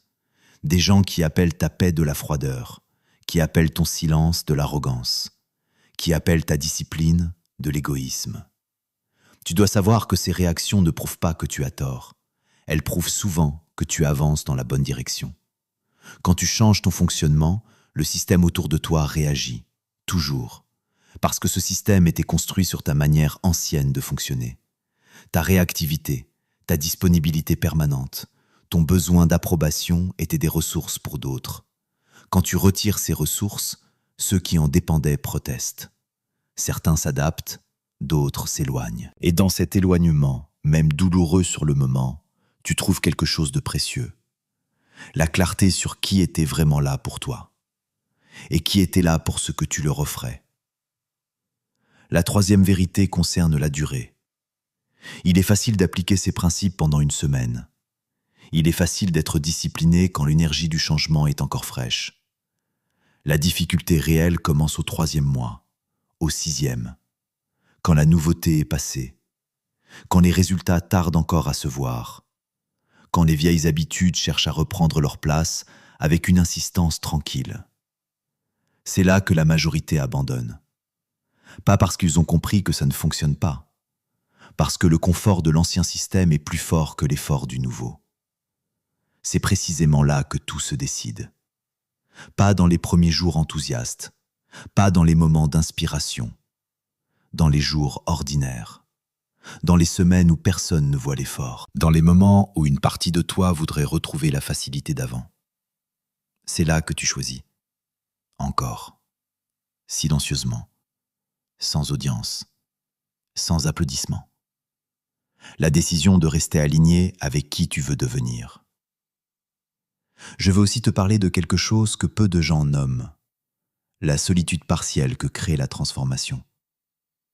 Quand tu commences à voir les schémas, à identifier les dettes, à lire les contrats non signés, tu entres dans un espace légèrement différent. Pas isolé, mais sélectif. Tu peux moins te permettre les conversations qui tournent en rond. Tu tolères moins les environnements qui exigent ta réactivité constante. Tu as moins de patience pour les drames construits autour de rien. Et parfois, cette sélectivité ressemble à de la solitude. Mais ce n'en est pas. C'est de l'espace. Un espace que tu as créé en retirant ce qui le remplissait inutilement. Et cet espace est le terrain dans lequel les choses importantes peuvent enfin prendre racine. Il y a aussi une réalité sur l'énergie que personne ne te dit. La maîtrise émotionnelle n'est pas illimitée. Elle nécessite un terrain solide. Un esprit fatigué revient aux vieux réflexes. Un corps épuisé fait des erreurs de jugement que l'esprit lucide ne ferait jamais. Si tu veux maintenir la qualité de tes décisions, tu dois protéger ton sommeil, tes moments de récupération, tes espaces de calme, avec la même rigueur que tu protèges tes objectifs. Ce n'est pas de la faiblesse, c'est de la stratégie. Les gens qui durent, ceux qui construisent sur le long terme sans s'effondrer, ont compris que la performance mentale dépend directement de la récupération physique. Je veux aussi te parler de l'identité. Pendant longtemps, peut-être que tu t'es défini par ta réactivité, par ta capacité à tout absorber, par ton besoin d'être apprécié, par ton habitude de te justifier, de te plier, de compenser. Ces choses faisaient partie de qui tu étais. Et changer, c'est aussi faire le deuil de cette identité-là, même si elle ne te servait pas, même si elle t'épuisait.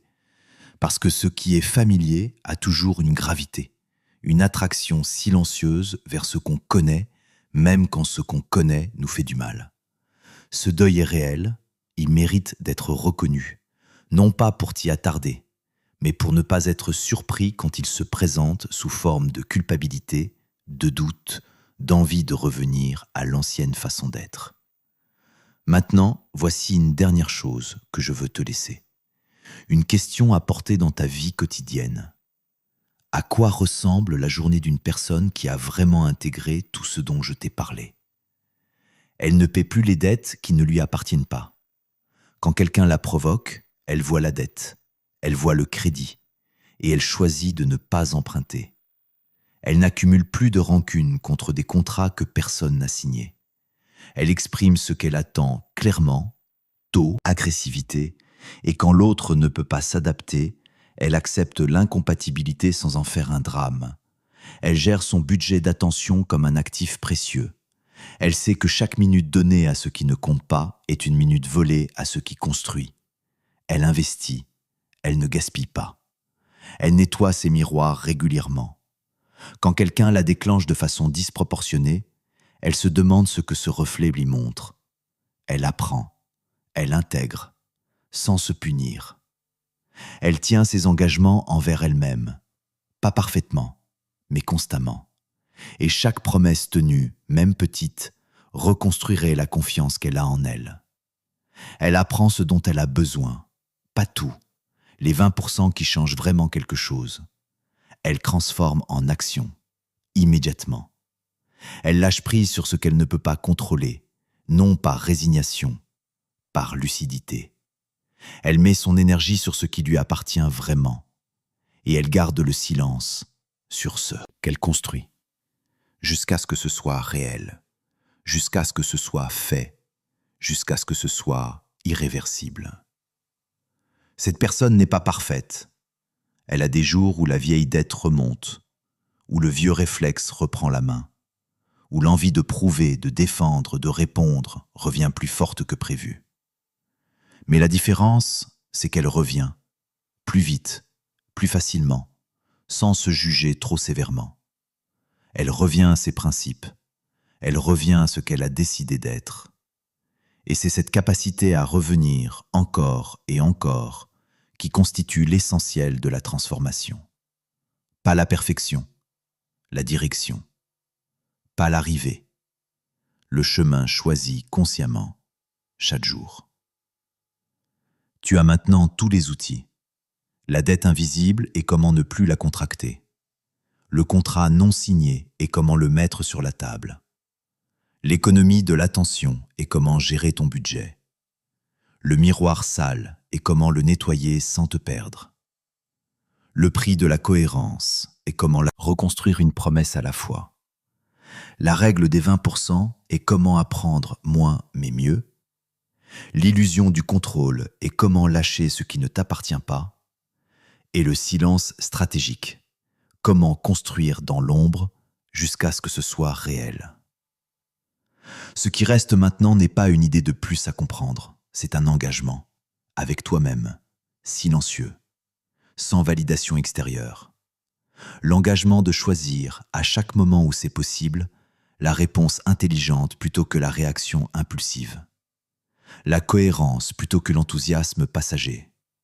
Le silence utile plutôt que la parole qui soulage mais qui coûte. Le long terme plutôt que la dette émotionnelle du moment. Ce n'est pas toujours facile, mais c'est toujours possible. Et chaque fois que tu fais ce choix, même imparfaitement, tu construis quelque chose. Quelque chose qui ne se voit pas tout de suite. Quelque chose qui ne fait pas de bruit. Mais quelque chose qui, avec le temps, change tout. Ta façon de réagir, ta façon de te positionner, ta façon d'être perçu, ta façon de te percevoir toi-même et finalement la direction de ta vie entière. Commence maintenant, pas demain, pas quand tu seras plus reposé, pas quand les conditions seront meilleures, maintenant, dans ta prochaine interaction, dans ta prochaine décision, dans ton prochain silence choisi, dans ta prochaine résistance à la dette. C'est là que tout commence, et c'est là que tout change.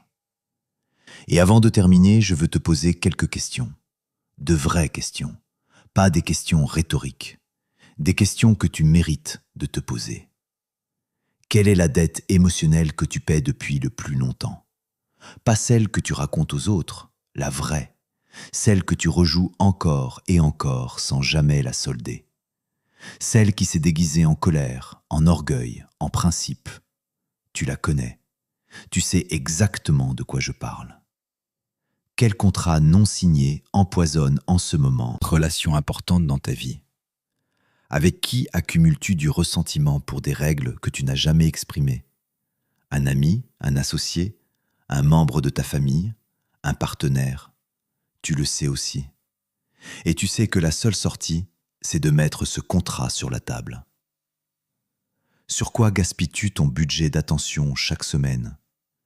Quelle situation, quelle personne, quelle rancune consomme des dizaines d'unités sans rien te rapporter? Et que ferais-tu de cette énergie si tu arrêtais de la dépenser là? Qu'est-ce que tu t'interdis de faire, d'exprimer, d'être, que tu retrouves chez les autres et qui t'irrite profondément? Quel miroir refuses-tu de nettoyer depuis trop longtemps? Quelle promesse te fais-tu depuis des mois sans la tenir? Pas une grande promesse, la petite. Celle qui semble anodine, mais qui, tenue chaque jour, reconstruirait ta confiance en toi pièce par pièce. Et enfin, qu'est-ce que tu construirais si tu cessais de te battre contre ce qui ne mérite pas ton énergie? À quoi ressemblerait ta vie dans un an si tu investissais dans la colonne de gauche au lieu de gaspiller dans la colonne de droite? Tu n'as pas besoin de répondre à ces questions maintenant. Laisse-les travailler en toi. Elles savent où aller. Et toi, tu sais déjà ce qu'elles révèlent. Tu l'as toujours su. Tu avais juste besoin que quelqu'un te les pose. Merci d'avoir écouté ce livre audio dans son intégralité sur Succès Livre Audio. Si ce contenu t'a apporté de la valeur, abonne-toi à la chaîne, partage-le avec quelqu'un qui en a besoin et laisse un commentaire pour que d'autres puissent grandir, eux aussi. À très bientôt pour de nouveaux livres audio qui transforment des vies. Tu as traversé 8 chapitres qui t'ont montré comment fonctionne vraiment ton esprit quand il est sous pression. Comment il contracte des dettes sans te demander la permission. Comment il impose des règles que personne n'a acceptées. Comment il dilapide ton énergie sur des batailles imaginaires. Comment il projette sur les autres ce qu'il refuse de regarder en toi. Comment il sabote ta confiance à travers l'incohérence. Comment il se noie sous l'information au lieu de sélectionner ce qui compte. Comment il s'épuise à contrôler l'incontrôlable. Et comment il se vide en parlant au lieu de construire. Mais comprendre tout ça intellectuellement ne suffit pas. La vraie question n'est pas « est-ce que tu as compris ?» La vraie question est « est-ce que tu vas changer quelque chose ?» Aujourd'hui, pas dans une semaine, pas quand tu seras prêt, aujourd'hui. Parce que le problème avec les livres, avec les contenus, avec les prises de conscience, c'est qu'ils donnent une sensation de progression sans en produire une. Tu écoutes, tu acquiesces, tu te dis que c'est exactement ça, que tu te reconnais, que tu vas changer, et puis tu retournes à ta vie. Et rien ne change. Pas parce que tu n'as pas voulu, parce que la compréhension et l'action sont deux choses différentes. Et la plupart des gens restent coincés entre les deux. Ils comprennent tout, ils ne font rien. Ils accumulent les prises de conscience comme ils accumulent les livres, comme des timbres, comme des décorations pour leur image mentale d'eux-mêmes. Je t'ai parlé de la règle des 20%. Elle s'applique aussi à ce livre. Tu n'as pas besoin de tout appliquer en même temps. Tu as besoin d'une chose, une seule, celle qui, si tu la mets en pratique vraiment, va produire le plus grand changement dans ta vie en ce moment.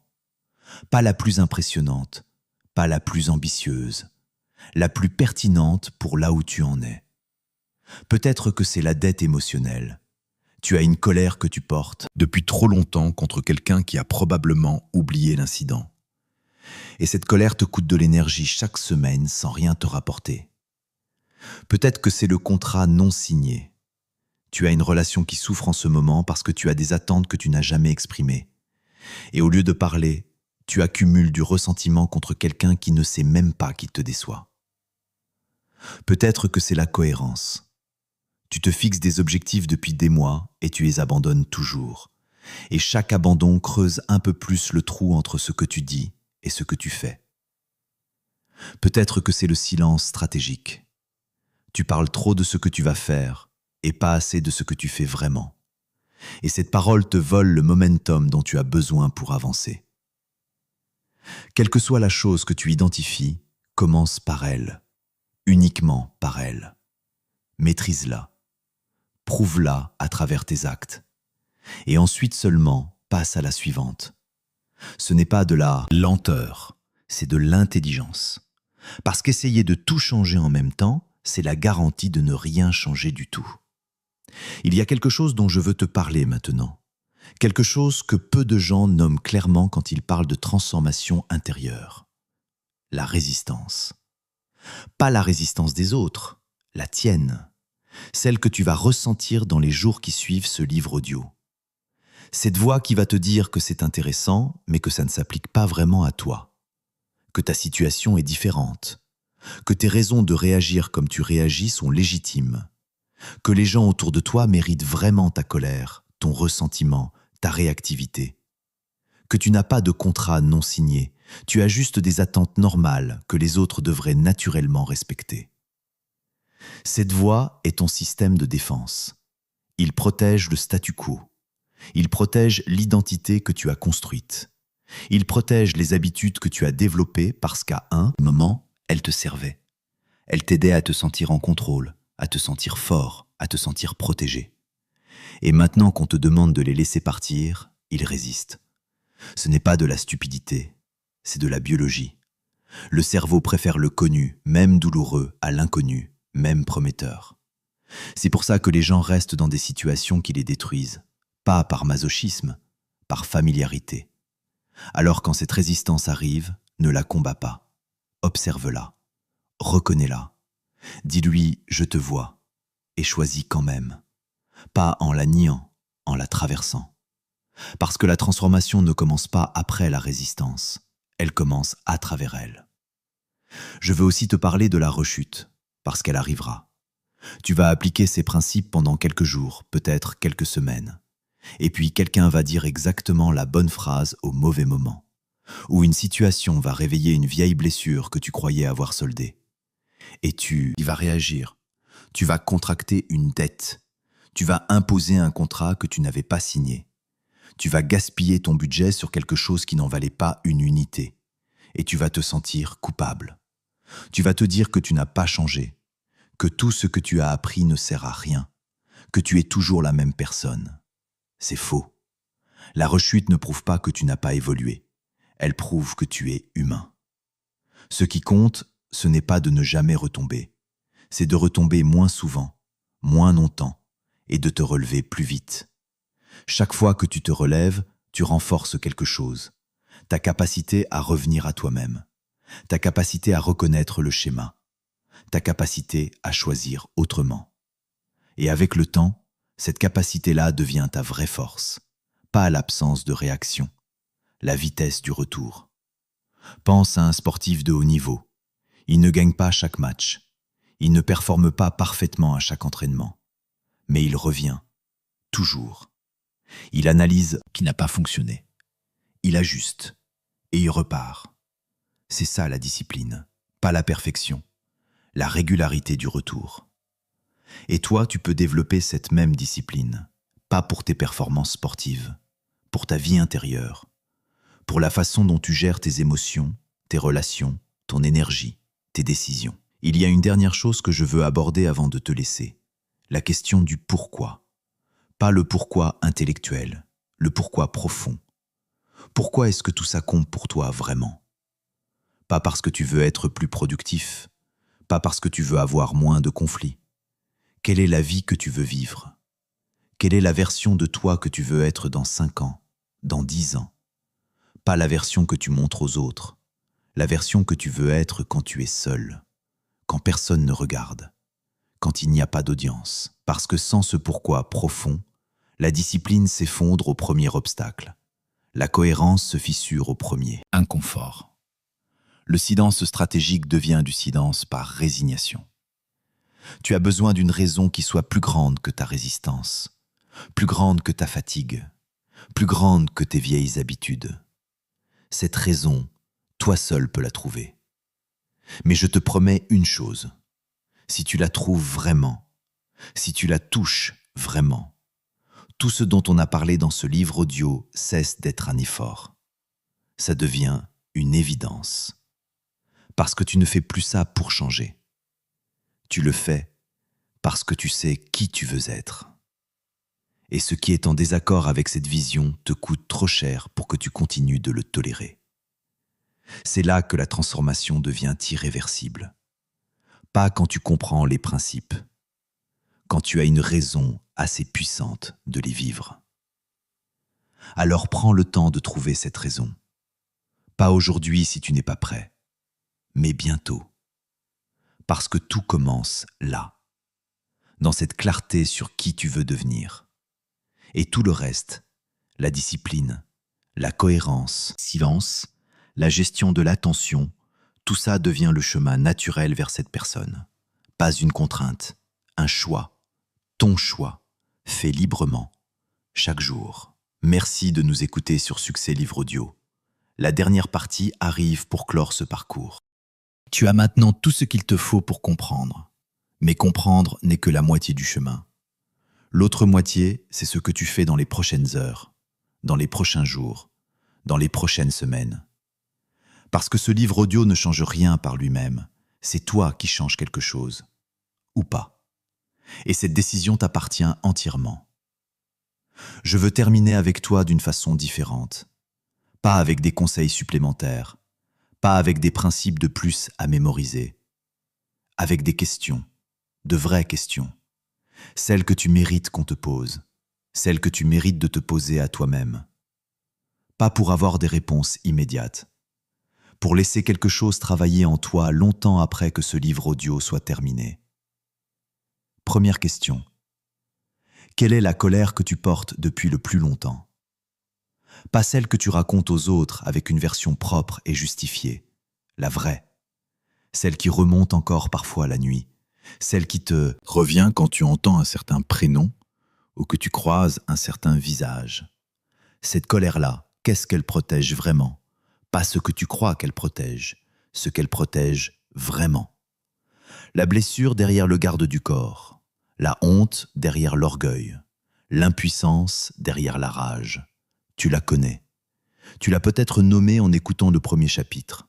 Et si tu l'as nommée, tu sais aussi ce que ça implique. Pas de la pardonner, pas d'oublier. Juste de cesser de payer une dette que personne ne t'a forcé à contracter. Deuxième question, quel contrat non signé est en train d'empoisonner en ce moment une relation qui compte pour toi? Avec qui accumules-tu du ressentiment en silence? Qui punis-tu pour des règles qu'il ne connaît pas? Un partenaire, un ami, un associé, un membre de ta famille? Il y en a un, tu le sais. Et tu sais que la seule sortie n'est pas de continuer à attendre qu'il devine. La sortie, c'est la conversation que tu repousses depuis trop longtemps. Pas la confrontation. La clarté, simple, directe, sans reproche accumulé. Juste les règles du jeu posées sur la table pour que la relation puisse enfin fonctionner sur une base réelle. Troisième question. Sur quoi gaspilles-tu ton budget d'attention en ce moment? Sois honnête. Pas la réponse que tu donnerais à quelqu'un qui te regarde, la vraie. Quelle situation tourne en boucle dans ta tête sans rien produire? Quel conflit entretiens-tu mentalement contre quelqu'un qui ne pense même plus à toi? Quelle rancune nourris-tu depuis des semaines, des mois, peut-être des années, sans que ça change quoi que ce soit à ta trajectoire? Et si tu récupérais ces humités-là, qu'est-ce que tu ferais avec? Vers quoi les dirigerais-tu? It hurt good, more than I can say. But maybe love isn't holding on. Maybe it's knowing when to walk away. We try to hold what we're slipping through, like sand running from our hands. Every promise started losing shape. We couldn't be what we once planned. Your eyes would look right through mine, like you were already gone. We stayed too long in a fading light, trying to prove we still. It hurt good, more than I can say. But maybe love isn't holding on. Maybe it's knowing when to walk away.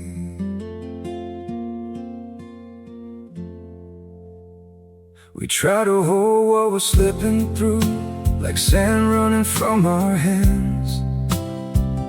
Every promise started losing shape. We couldn't be what we once planned. Your eyes would look right through mine, like you were already gone. We stayed too long in a fading light, trying to prove we still. It hurt good, more than I can say. But maybe love isn't holding on. Maybe it's knowing when to walk away.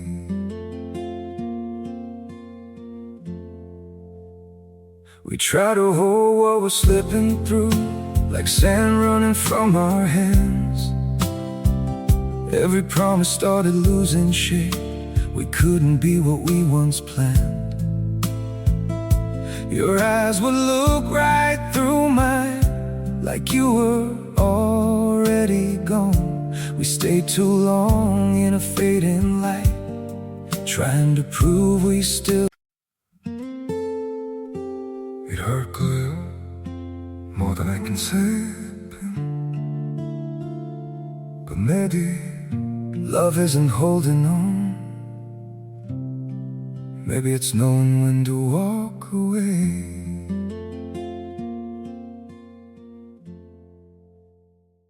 Ce n'est pas une question rhétorique, c'est une question pratique. Parce que l'attention libérée cherche toujours quelque chose à investir.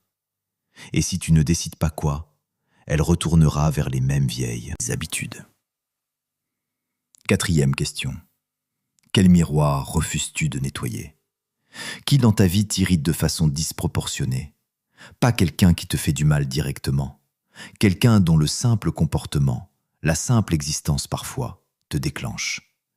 Et qu'est-ce que cette irritation dit de toi? Pas d'eux, de toi. Quelle partie de toi est comprimée au point de réagir aussi fort quand elle se voit reflétée ailleurs? Ce n'est pas confortable à regarder. Mais c'est là que se cachent certaines des réponses les plus importantes sur pourquoi tu te bats contre certaines choses depuis si longtemps. 5e question. Quelle est la promesse que tu te fais depuis le plus longtemps sans la tenir? Pas la grande, la petite. Celle que tu renouvelles chaque lundi matin avec une conviction sincère et que tu abandonnes avant la fin de la semaine. Celle dont l'abandon répété a creusé un fossé silencieux entre qui tu dis être et qui tu es vraiment dans les faits. Cette promesse-là, est-ce que tu es prêt à la tenir? Pas parfaitement, juste régulièrement, juste suffisamment pour que ton cerveau recommence à te croire, juste suffisamment pour que la confiance interne se reconstruise, une brique à la fois. 6e question. Dans quel domaine de ta vie est-ce que tu contrôles encore ce qui ne t'appartient pas? Où passes-tu ton énergie à essayer de modifier l'opinion de quelqu'un, la décision de quelqu'un, le comportement de quelqu'un? Et qu'est-ce qui se passerait si tu lâchais vraiment? Pas en te résignant, en te libérant, en ramenant cette énergie vers ce qui t'appartient vraiment, tes actions, tes choix, ta trajectoire. 7e question. À qui as-tu parlé d'un projet, d'un objectif, d'un rêve, avant qu'il ne soit suffisamment solide pour résister aux doutes des autres? Et est-ce que cette parole t'a aidé à avancer, ou est-ce qu'elle a dilué ton momentum? Est-ce qu'il y a quelque chose que tu construis en ce moment dont tu devrais garder le silence jusqu'à ce que ce soit réel, jusqu'à ce que ce soit irréversible, jusqu'à ce que ce soit un fait que personne ne peut défaire parce que tu l'as déjà fait? Tu n'as pas besoin de répondre à toutes ces questions aujourd'hui. Certaines ont besoin de temps. Certaines ont besoin de silence. Certaines ont besoin d'une conversation difficile que tu n'es peut-être pas encore prêt à avoir. C'est normal. Le travail intérieur n'a pas de calendrier imposé. Il a juste besoin d'honnêteté et d'une décision de regarder sans détourner les yeux. Mais il y a une chose que je te demande de faire aujourd'hui, une seule. Choisir la question qui te dérange le plus parmi celles que je viens de te poser. Pas la plus facile, pas la plus intellectuellement intéressante, celle qui te met le plus mal à l'aise, celle que tu as envie d'éviter, parce que c'est toujours là que se trouve le travail le plus important. Et passe 10 minutes avec elle, seul, sans téléphone, sans distraction, juste toi et cette question. Laisse-la faire son chemin. Laisse-la réveiller ce qu'elle a besoin de réveiller. Et fais confiance à ce qui remonte. Je veux aussi te dire quelque chose avant de terminer. Quelque chose que peu de gens entendent assez souvent. Tu n'es pas obligé de rester comme tu es. Pas par magie. Pas du jour au lendemain. Mais tu n'es pas condamné à tes réflexes actuels. Tu n'es pas condamné à tes dettes émotionnelles. Tu n'es pas condamné à tes contrats non signés. Tu n'es pas condamné à gaspiller ton attention sur des batailles qui ne méritent pas ton énergie. Tu n'es pas condamné à te mentir encore et encore. Tu n'es pas condamné à parler au lieu de construire. Tout ça, tu l'as construit. Et ce que tu as construit, tu peux le déconstruire. Pas en une semaine, pas sans effort, pas sans rechute, mais tu peux. Et le fait que tu sois arrivé jusqu'ici, que tu aies écouté jusqu'au bout, que tu te sois reconnu dans certaines histoires, que certaines questions t'aient touché, C'est une preuve que quelque chose en toi est déjà en train de bouger. Quelque chose cherche à sortir. Une version de toi qui en a assez de payer des dettes qui ne lui appartiennent pas, qui en a assez de se battre contre des fantômes, qui veut utiliser son énergie pour construire quelque chose qui compte vraiment. Cette version existe déjà. Elle n'attend pas que tu sois parfait. Elle attend juste que tu commences. Vraiment, pas dans ta tête, dans tes actes, dans une décision que tu prends maintenant, dans une conversation que tu as ce soir, dans une promesse petite que tu tiens demain matin, même si personne ne le voit, dans un silence que tu choisis la prochaine fois que quelqu'un cherche ta réaction. Ce sont ces micro-moments qui changent une vie, pas les grandes déclarations, pas les grandes résolutions du 1er janvier. Les petits choix invisibles que tu fais seul, sans audience, sans validation, ceux dont personne ne sait l'importance sauf toi. Et un jour, tu te retournes, et tu vois le chemin parcouru, et tu comprends que c'était là, dans ces moments-là, que tout s'est joué. La vraie force n'est pas de gagner tous les combats, c'est de ne plus avoir à se battre. La vraie liberté n'est pas l'absence de contraintes, c'est la capacité à choisir comment tu réponds à ce qui t'arrive. La vraie intelligence n'est pas de tout comprendre, c'est de savoir où mettre ton énergie pour que ta vie avance dans la direction que tu as choisie.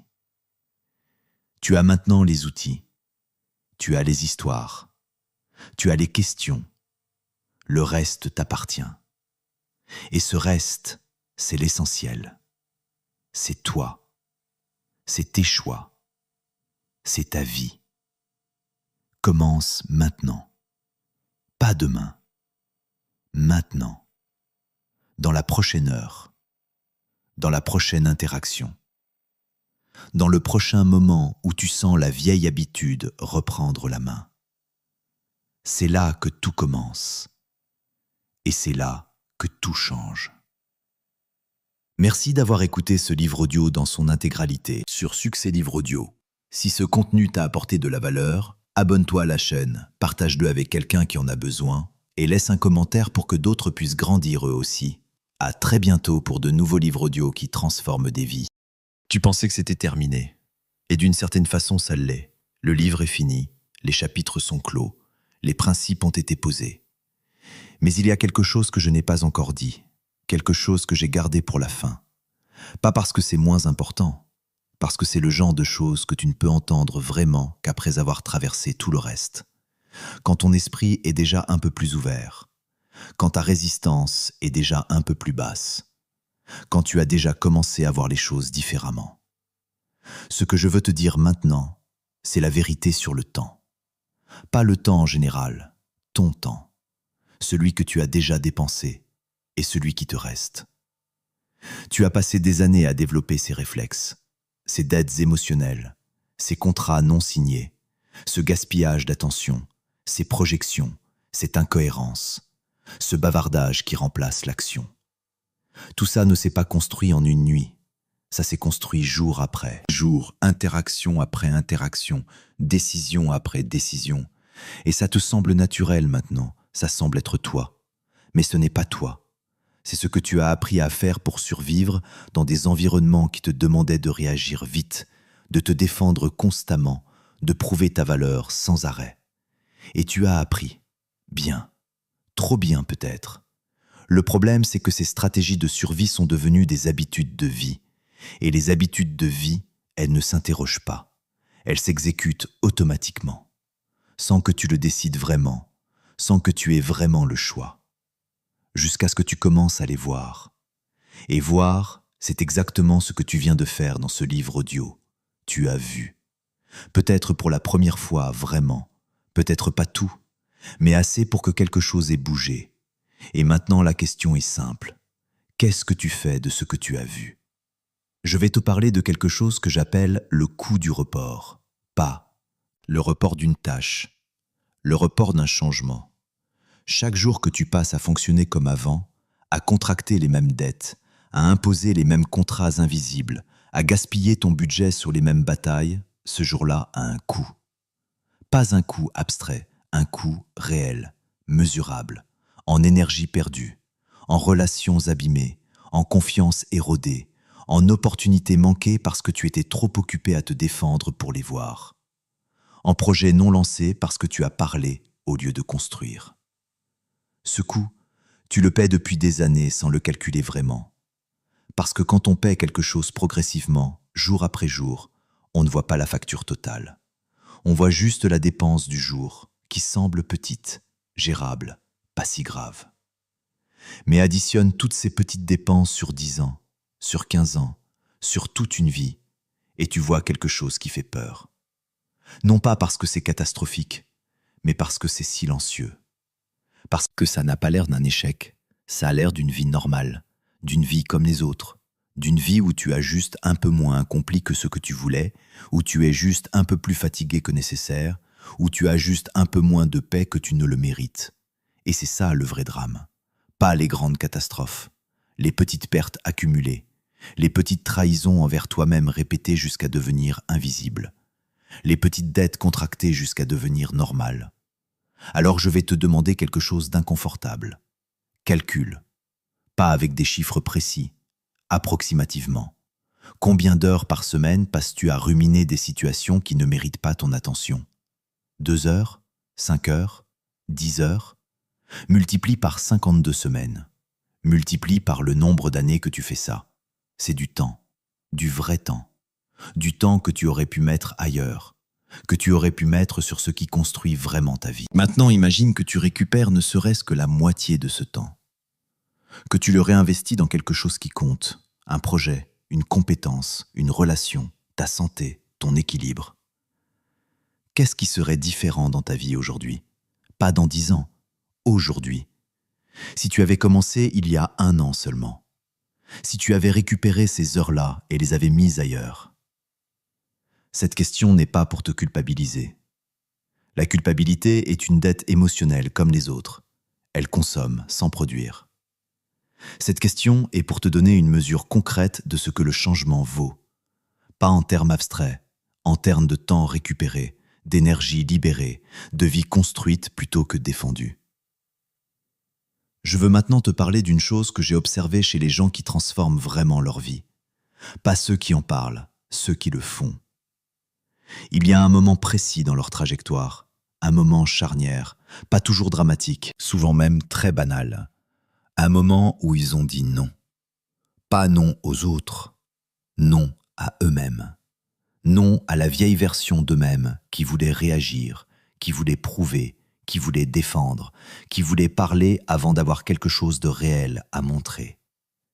Ce non-là, il est discret. Il ne se voit pas, personne n'applaudit, personne ne le remarque même. Mais la personne, elle, le sait. Elle sait qu'elle vient de faire quelque chose de différent, qu'elle vient de choisir autrement. Et ce choix-là, même petit, même invisible, crée quelque chose, une fissure dans l'ancienne habitude, une ouverture vers quelque chose de nouveau. Et si elle répète ce choix, si elle dit ce non une 2e fois, une 3e fois, une 100e fois, la fissure devient un chemin, et le chemin devient une direction, et la direction devient une vie différente. Tu as probablement déjà vécu ce moment, peut-être plusieurs fois. Ce moment où tu as senti que tu pouvais choisir autrement, où tu as vu la dette sur le point d'être contractée et où tu t'es dit « je ne veux pas payer ça », où tu as senti le contrat imaginaire sur le point d'être violé et où tu as décidé de ne pas en faire une trahison, où tu as eu l'opportunité de parler de ton projet et où tu as choisi de garder le silence pour le protéger. Ces moments existent déjà dans ta vie. Ils ont peut-être été rares, peut-être isolés, mais ils sont là. Et ils sont la preuve que tu en es capable, que cette version de toi qui choisit autrement n'est pas un idéal lointain. Elle existe déjà. Elle attend juste d'être plus régulière, plus constante, plus habituelle. Il y a un autre aspect de la transformation que je veux aborder. Quelque chose que peu de gens anticipent et qui les surprend souvent. La légèreté. Pas la légèreté superficielle de quelqu'un qui s'en fout de tout. La légèreté profonde de quelqu'un qui ne porte plus ce qu'il n'a pas à porter. Quand tu commences vraiment à solder tes dettes émotionnelles, à exprimer tes contrats plutôt que de les imposer en silence, à gérer ton attention comme un actif précieux, à tenir tes promesses envers toi-même, quelque chose d'étrange se passe. Tu te sens plus léger. Pas parce que ta vie est devenue plus facile, parce que tu as arrêté de porter en plus de ta vie le poids de tout ce que tu t'imposais inutilement. C'est difficile à décrire à quelqu'un qui ne l'a pas encore vécu. Mais si tu l'as déjà effleuré, même brièvement, tu sais exactement de quoi je parle. Ce sentiment d'avoir déposé un sac à dos que tu portais depuis si longtemps que tu avais oublié qu'il était là. Cette clarté mentale qui arrive quand tu n'es plus en train de gérer 10 conflits intérieurs simultanément. Cette énergie disponible pour autre chose quand tu n'alimentes plus les vieilles batailles. Cette légèreté est ton indicateur. Elle te dit que tu avances dans la bonne direction. Elle te dit quelque chose a vraiment changé, pas juste dans ta compréhension, mais dans ton fonctionnement. Et elle est addictive dans le bon sens. Une fois que tu l'as goûtée vraiment, tu n'as plus envie de retourner au poids d'avant. Et cette envie de rester léger devient elle-même une motivation pour continuer à choisir différemment. Je veux aussi te parler de ce qui arrive aux relations quand tu changes, parce que personne ne change dans le vide. Tu es entouré de gens, et ces gens ont été habitués à une certaine version de toi, la version réactive, la version disponible à toute heure, la version qui absorbe tout sans rien dire, la version qui justifie, qui explique, qui compense. Et quand tu commences à changer, quand tu commences à poser tes limites, à exprimer tes attentes, à gérer ton attention différemment, ces gens vont réagir. Certains vont s'adapter, ils vont respecter les nouvelles règles, ils vont même être soulagés parce que les anciennes dynamiques les épuisaient aussi. Il n'y a pas que toi qui étais fatigué. Parfois, les gens qui profitent de ta réactivité, de ta disponibilité, de ta tendance à compenser, ils sont aussi épuisés par cette dynamique. Même si ça les sert, elle les prive aussi de quelque chose, d'une relation réelle, d'un échange équilibré. Et quand tu changes, tu leur donnes la possibilité de changer aussi, de t'offrir quelque chose de plus honnête. D'autres vont résister, ils vont tester les nouvelles limites, ils vont chercher à retrouver l'ancienne version de toi, pas par malveillance, par habitude, parce que l'ancien système fonctionnait pour eux et qu'ils ne voient pas encore pourquoi ils devraient changer. Avec ces personnes, ta constance sera ta réponse. Pas des discours, pas des explications, pas de la colère, juste la constance. Tu continues à fonctionner de la nouvelle façon, encore et encore, jusqu'à ce qu'ils comprennent que l'ancienne version n'est plus disponible. Certains s'adapteront, d'autres partiront. Les deux sont acceptables. Et puis il y a ceux qui partiront sans résistance, qui disparaîtront simplement parce que la relation ne reposait que sur les dynamiques que tu viens de modifier, sur ta réactivité, ta disponibilité, ton besoin d'approbation. Enlève ça et il ne reste rien. Pas de lien réel, pas de réciprocité, juste une extraction habillée en relation.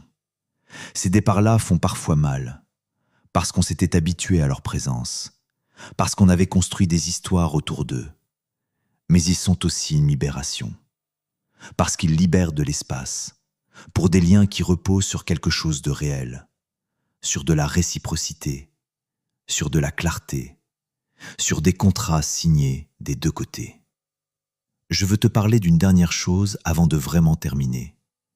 Quelque chose qui touche à tout ce qu'on a dit, mais depuis un angle différent. La gratitude. Pas la gratitude performative, pas les listes de choses pour lesquelles tu es censé être reconnaissant. La gratitude réelle, celle qui arrive naturellement quand tu cesses de te battre contre ce qui est, quand tu arrêtes de dépenser ton énergie à vouloir que les choses soient différentes de ce qu'elles sont, quand tu lâches le contrôle de ce qui ne t'appartient pas. Une des choses étranges et belles qui se passent quand tu arrêtes de porter toutes ces dettes émotionnelles, c'est que tu commences à voir ce qui est là. Ce qui était toujours là mais que tu ne pouvais pas voir parce que tu étais trop occupé à te battre. Des opportunités que tu ne remarquais pas. Des personnes qui étaient déjà là, stables, fiables, présentes, mais auxquelles tu ne prêtais pas vraiment attention parce que ton énergie allait ailleurs. Des moments de calme que tu n'habitais pas vraiment parce que tu étais mentalement encore dans la dernière dispute ou déjà dans la prochaine. Cette présence-là, Cette capacité à vraiment être là où tu es, c'est l'un des cadeaux les plus concrets de tout ce dont on a parlé. Pas un concept philosophique, quelque chose de pratique, de mesurable. Tu manges un repas et tu le goûtes vraiment parce que tu n'es pas en train de rejouer une conversation. Tu passes du temps avec quelqu'un qui compte et tu es vraiment là parce que tu n'alimentes pas mentalement un conflit qui n'existe que dans ta tête. Tu travailles sur quelque chose et tu es pleinement dedans parce que tu n'as pas dépensé toute ton énergie à défendre une version de toi-même qui n'avait pas besoin d'être défendue. C'est ça la vie que ces principes construisent. Pas une vie sans problème, pas une vie sans douleur, pas une vie où tout est facile et fluide. Une vie où tu es présent, vraiment présent, avec toi-même, avec les autres, avec ce que tu construis, avec ce qui compte vraiment. Et cette présence-là, elle change tout. La qualité de tes décisions, la qualité de tes relations, la qualité de ton travail, la qualité de tes journées. Non pas parce que les circonstances ont changé, mais parce que toi, tu es là-dedans différemment. Voilà ce que je te souhaite. Pas la perfection, pas l'absence de réaction, pas une vie sans dettes émotionnelles, jamais. La présence, la capacité à choisir comment tu vis ce qui t'arrive. La liberté qui vient non pas de l'absence de contraintes, mais de la maîtrise de ta réponse à ces contraintes. Et la légèreté de quelqu'un qui a compris que la plupart de ce qu'il portait, il n'avait pas à le porter. Tu mérites ça. Pas un jour, maintenant, dans la prochaine décision, dans le prochain moment de choix, dans la prochaine occasion de poser les armes et de construire quelque chose plutôt que de défendre quelque chose. Commence. Recommence si tu as commencé et si tu t'es arrêté. Recommence encore si tu as recommencé et si tu t'es arrêté à nouveau. C'est comme ça que ça marche. Pas en ligne droite, en spirale. Toujours un peu plus haut que la dernière fois. Toujours un peu plus proche de qui tu veux être. Toujours un peu plus libre. C'est tout ce que je te demande. Pas d'être parfait. D'avancer. Un choix à la fois. Un jour à la fois. Un recommencement à la fois. Merci d'avoir écouté ce livre audio dans son intégralité sur Succès Livre Audio. Si ce contenu t'a apporté de la valeur, abonne-toi à la chaîne, partage-le avec quelqu'un qui en a besoin et laisse un commentaire pour que d'autres puissent grandir eux aussi. À très bientôt pour de nouveaux livres audio qui transforment des vies.